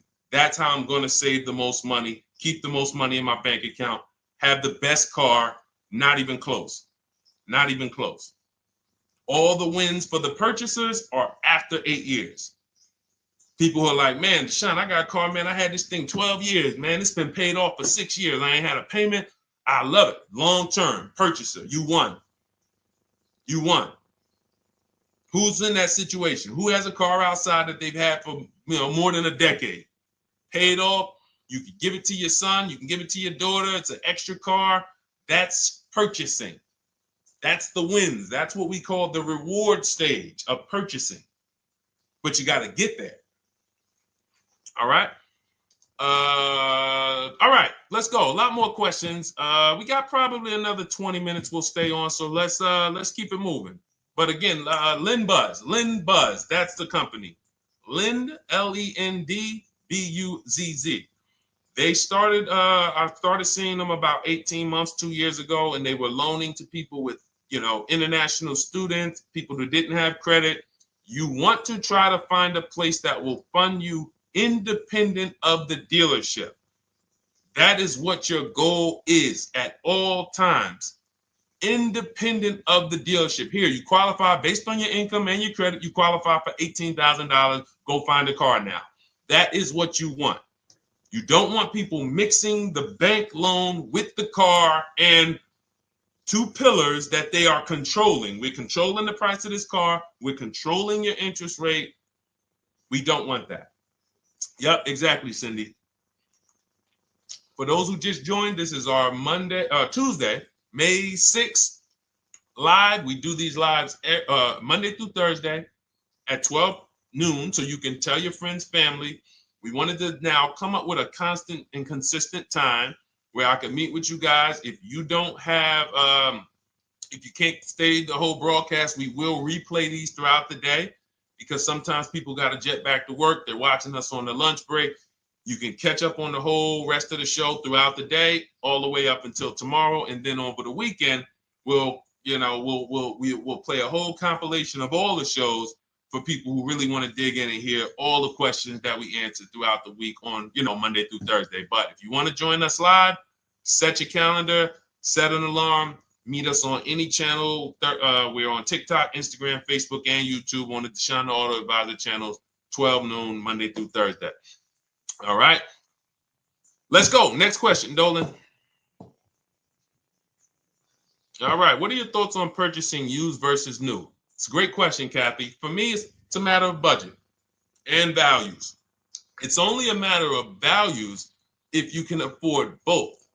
So if you can get everything you want in a new car for your budget, everything you want, everything that you need, and you can afford it in a new car, you have the option to choose both. So it becomes a matter of values. In my book, I teach, are you a person who's like, I want to reward myself. I only get a new car every decade. I'm going to keep this thing 10 years. I want the latest and greatest. Therefore, I'm going to shop and get the best offer, get me a below market purchase. Because y'all notice I always put in a caveat of a below market purchase, below market lease. That's all we're talking about here with Cars from Home. That's all we're talking about. You need to, every purchase you make or lease you get, you want it to be a below market lease or purchase. So now, if I could afford both, is it I'm going to reward myself with a new vehicle, or do I have these other values where I actually want to knock 20 to 30 to 40% off the price to get even more for my money? So that's really up to you if you can afford both. There's no right or wrong there. It's a matter of, like I said, the values. Now, some of you once you look at your budget, I have a tool in my book and in our video checklist, the coaching program called the Perfect Budget Calculator. We invented this. So it's not on Google. You'll hear a lot of the stuff, almost nothing we teach. You're like, if you ever go to look for it, the 8-year rule. No one talks about it. We created it.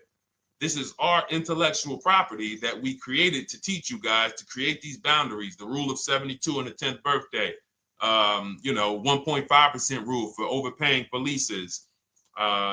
These are all things that are absolutely proprietary to Cars from Home. But one of them is this Perfect Budget Calculator.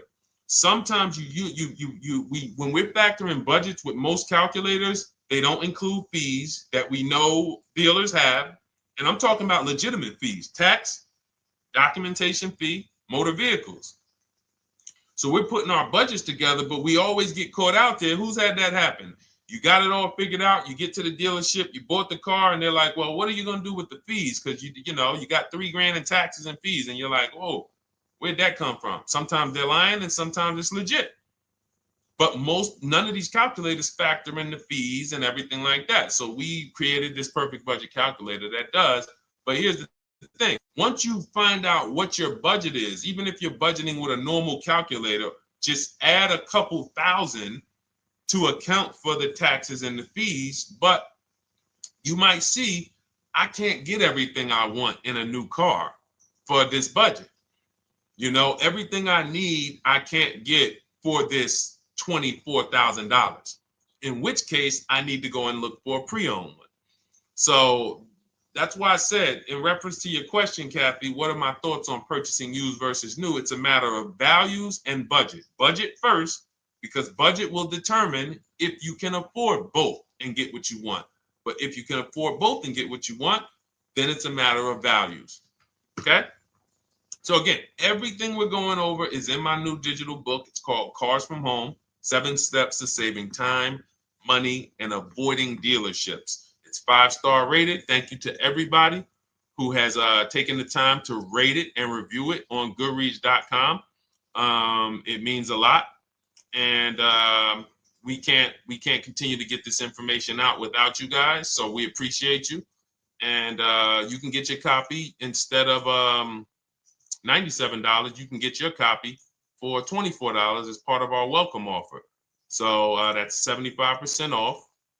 If you go to my link in my TikTok bio, Instagram bio, the YouTube comments, and the Facebook comments, we have a link there for you guys. And you can grab it. It's a digital book, so you don't even have to wait. It'll be in your inbox by the time you jump off the stream. But make sure when you get it, you screenshot that thank you page, because it has my support team's email. Sometimes you may be rushing, you're trying to get back to the stream and you type your email in wrong. Also, as soon as you purchase, the link to open the book is right there. So it'll say open the book below. You can save it to your computer. but I would rather you get it for $24 than $97. Although we've sold a lot at $97 because people feel it's worth every dime. You're going to save thousands and thousands of dollars for the rest of your life using what's in the book. Your first transaction, you probably save $4,000 to $6,000 to $8,000 depending on the car. So $97 is great, but $24 is even better. All right. And for those of you who have a different learning style, you'll see in there, shop with Deshone. You're more of a do it with you person. Do it with me, Deshone. Okay. We have lifetime access to shop with Deshone, and I coach you personally for 6 months. So we jump on Zoom calls twice a month. And some of you who may qualify for done for you, just do it for me. If you qualify for that, we have a welcome special for that too of $300 off. So get in where you fit. And those of you who are new or you're like, Deshone, I like what you're talking about, but I still don't trust you. You can start with our free cheat sheets. So just start somewhere so that you can start to reinvent how you're car shopping. Magley, how are you? Oh man, of course I remember you. Following for years. You actually were following me from the time God blew me up on TikTok. That was 2021. So I absolutely remember you and I appreciate you. And yes, it's so good to see you. Absolutely. Absolutely good to see you. All right, Dolan, we got a couple more questions. We got time for a couple more. Let's try to go as fast as possible.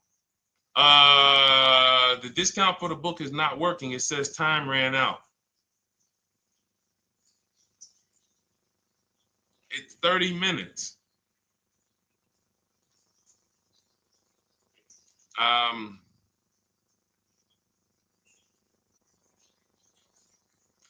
don't know. I don't know. Y'all help me out. I don't know what to do with that. I'm sorry.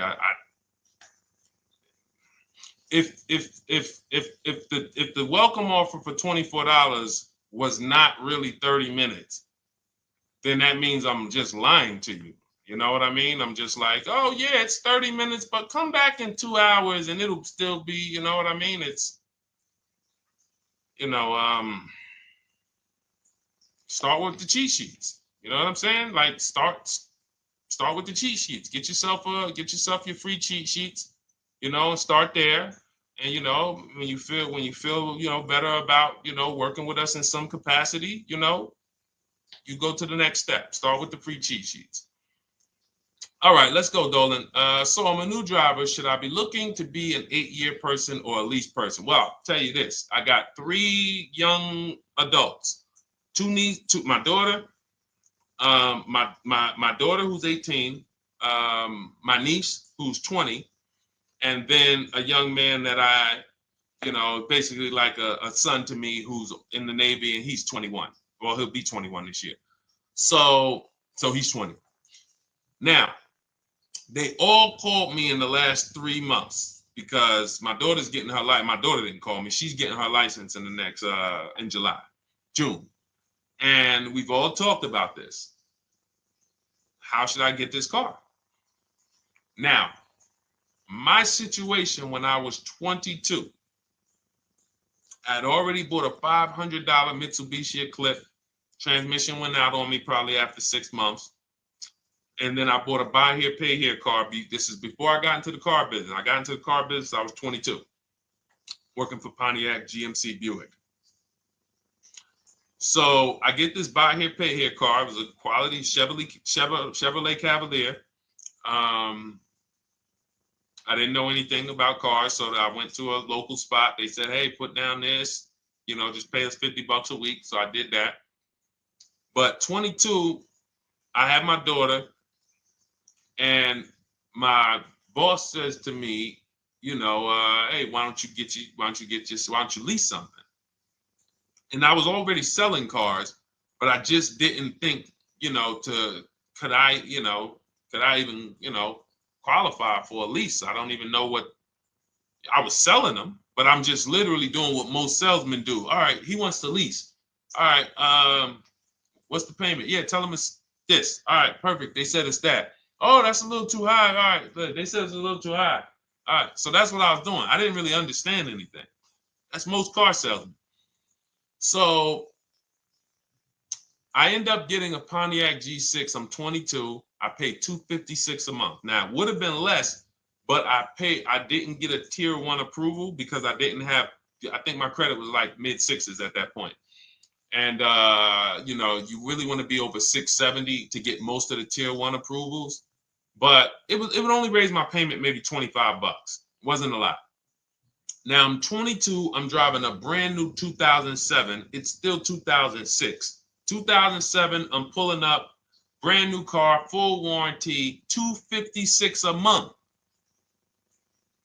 At the same time, I have a friend, got a vehicle, Toyota, financed it, went in. She had, you know, we had our, she had a young child, a little older than us, maybe 1 or 2 years older than us. And then she goes and she purchases a car. $500 a month. She didn't get ripped.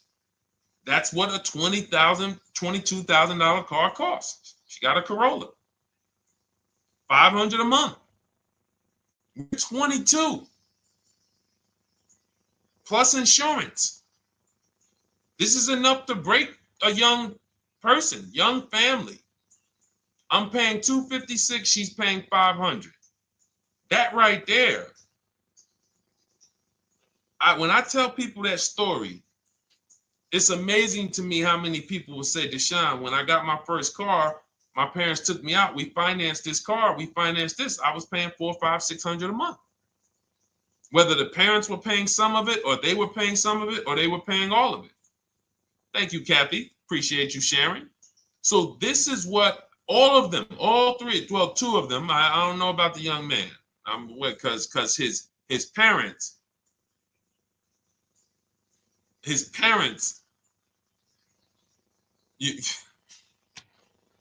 I'm not going to override your parents. And if your parents tell you that they think you should buy a used car or buy a good, then okay. But I'm just telling you, when you see my daughter and you see my niece pull up in brand new cars and they have low payments and they don't have to worry about getting stranded on the road, hey, call the tow truck. Do we still have a warranty on this thing?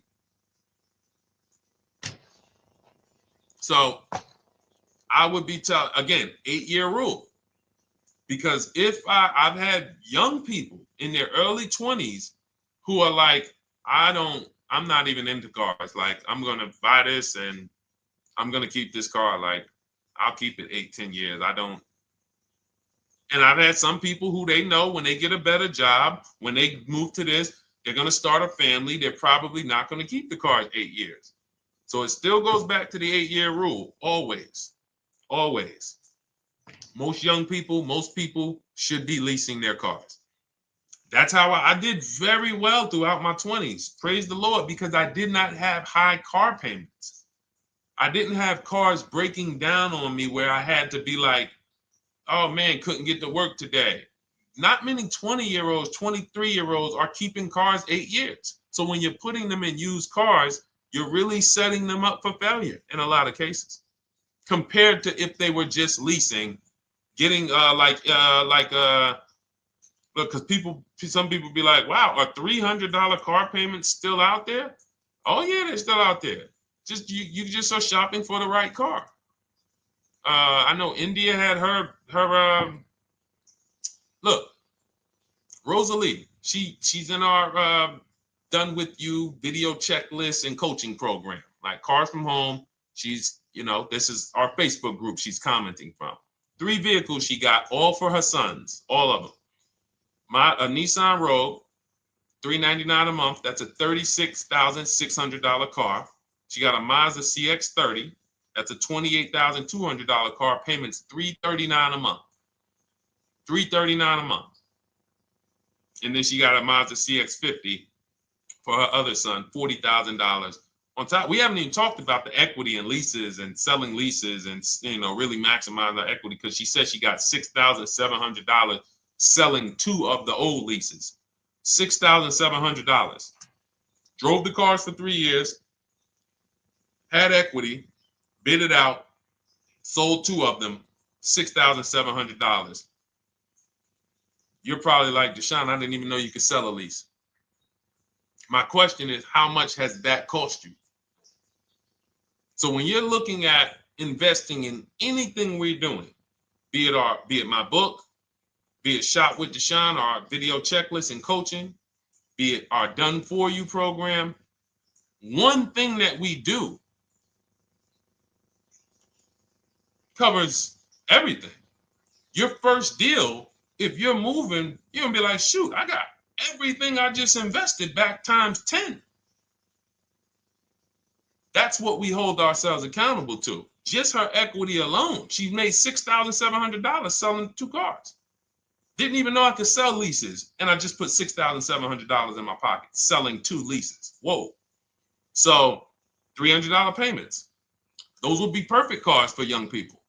$339, that's with no money down. Imagine if she wanted to put another $2,500 down, bring the payment down to, $275. This is the way to be moving. And those of you who are getting this, are you getting this? If you're getting this, type some dollar signs. Who's getting this? Who's getting this? Type dollar signs in the chat. Who's getting it? Let's go. Who's locked in? All right. I see you, Mario. I see you, Dane. I see you, Terry Carter. I see you. Who's getting this? Who else is getting it? Who else is locked in?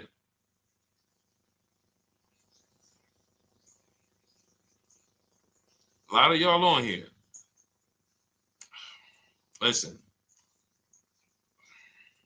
I see you, DJ and Nice. I see you, Arms Reach. And I can tell the people that's locked in because they be like, all right, Deshone, you said you're here for 90 minutes. I know we got about 3 minutes left. I mean, I'm hanging for this whole thing. I don't want to miss anything.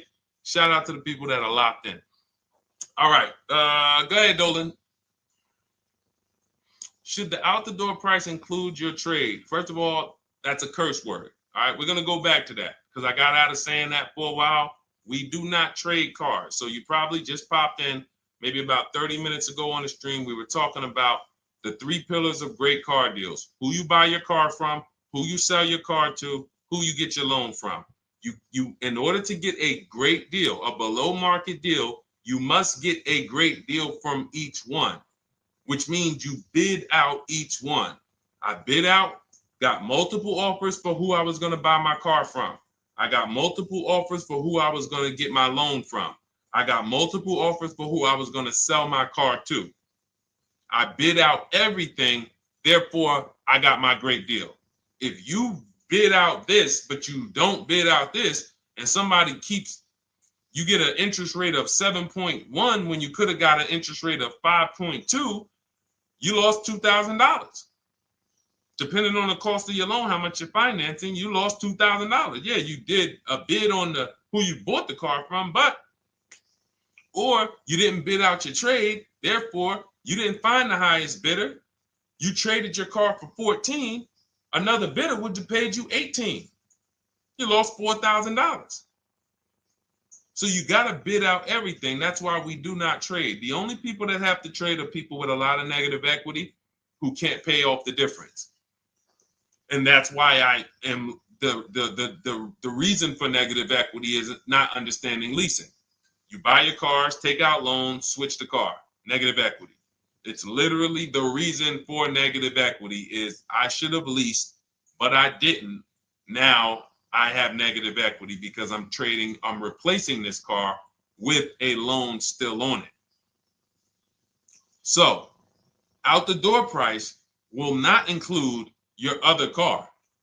And if I was trading a car, then yes, the out the door price would include the trade.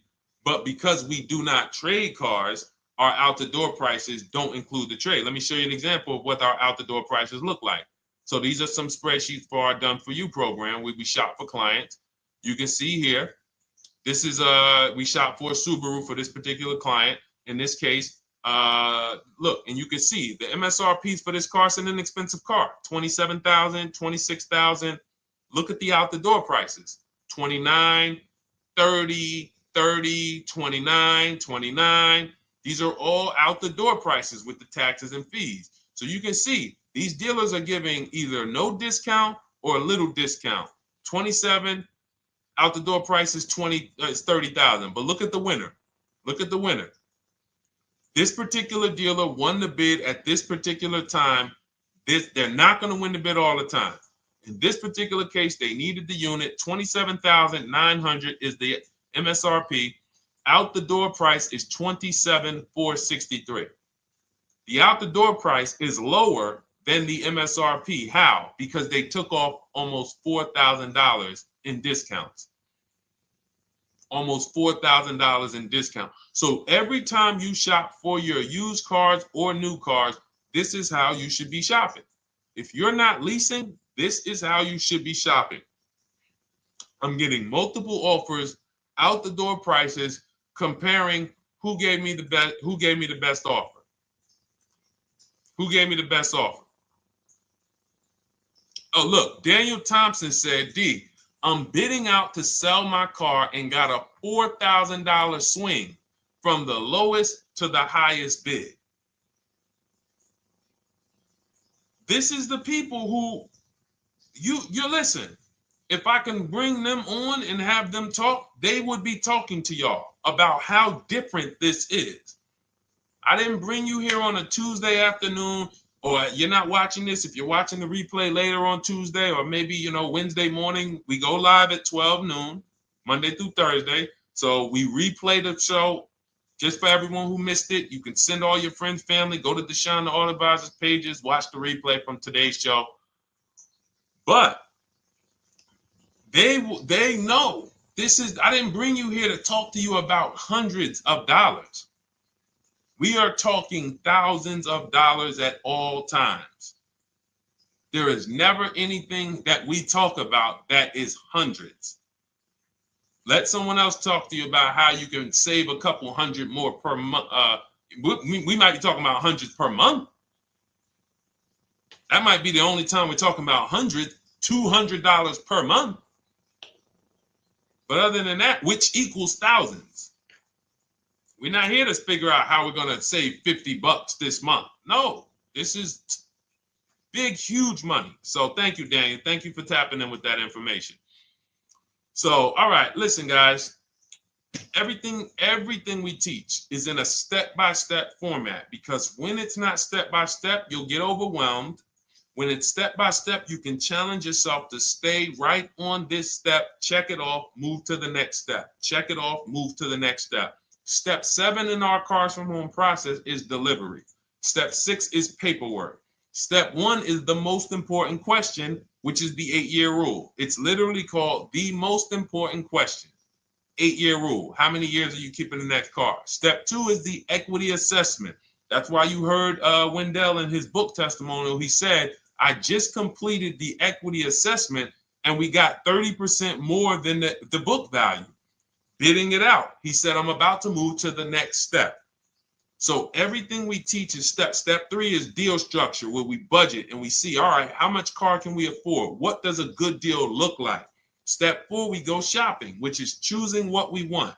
Shopping, looking, doing. We're not buying it. We're shopping the market. We're test driving. We are literally choosing what we want. Shopping, enjoying shopping. Step 5 is multiple offers. That's when we're in talking to dealers online, getting offers, getting bids. Step 6 is paperwork and protection to make sure that the offer we got is legit. We tied it up. Paperwork is right. We go over extended warranties, tire and wheel, maintenance plans. Do we need them? Key protection. Do we need any of this stuff? And step 7 is delivery. It is a step-by-step path. That is how people win. They're not coming into some college to learn how to be a car salesman or to learn everything I know. No, it's a path. So if you want the blueprint in book form, that's my digital book, Cars from Home, 7 Steps of Saving Time, Money, and Avoiding Dealerships. Normally $97, part of our 30-minute welcome offer. You can get yours for $24 in my TikTok bio, Instagram bio, the YouTube comments, and the Facebook comments. Click those links and then click the special $24 welcome offer. It's good for 30 minutes. And you'll save 75%. If for those of you who are like, Deshone, what about that video checklist? That is our Shop Done With You program. Cars from Home, done with you. You get lifetime access to everything we teach, all our below market videos, and it's short videos. I want you guys getting cars in 90 minutes. 90 minutes. Not shopping. The shopping might take you longer. Deciding what you want, you might be doing that for 2 months. But once you decide what you want, I want you to be able to get below market deals in 90 minutes. That's how I do it. We're not hours and hours to get these car deals. Some of these deals we make in literally 45 minutes over a 3-day period. So that is how we do it. And you'll have access to our coaching program. We do Zoom calls twice a month, first and third Wednesday. And you have a Facebook group with 1,600 people in it that have come before you in the last 3 years. And then for those of you who qualify for shop with done for me, just do it for me, Deshone. New cars, new cars and leases only. Credit score has to be over 670 FICO. Book a call with our team. Let's see if we can help you. All of those have welcome specials. The book is 75% off welcome special. Shop with Deshone is $200 off welcome special for 48 hours. And done for you is $300 off for 72 hours. All welcome specials for people to say, all right, I'm taking action. I'm going to take advantage of a lower investment for taking action immediately. And for those of you who you're still new here, you're like, Deshone, I like the information, but I need to get, can I get some free advice first? Let me test out some free advice. You can, of course, go download our cheat sheets, and that's there as well. All of that is in the Cars from Home Toolkit. So always a pleasure. We will be back tomorrow, 12 noon. Please mark your calendars, tell your friends, bring a friend, and we'll continue to, we'll continue to do what we do and try to make sure you guys have everything you need to win every car you get. I want you sending pictures with the numbers. You know you've done it right when every car you get, you have pictures with the numbers. You know people who purchase cars all the time, all post their pictures. Hey, had to upgrade. Oh, just got this. Hey, had to treat myself. Oh, watch it now. But you never see the numbers because they really are not confident in the numbers. They don't want to talk about the numbers. Everybody who shops with us, whether you're getting our book, whether you're using our stuff, and sometimes people who they piece together my social media videos and they'll get it done. But they are sending the numbers. Look at what I paid for this car. Not only did I get a great car, but look at the deal I got on the car. That's when you know, all right, you understand this thing. All right, have a great day, y'all. See you tomorrow. And if you couldn't make the whole broadcast, feel free to watch the replay. We'll be replaying it throughout the day until tomorrow's show. All right, have a great day, y'all. Thank you. God bless you.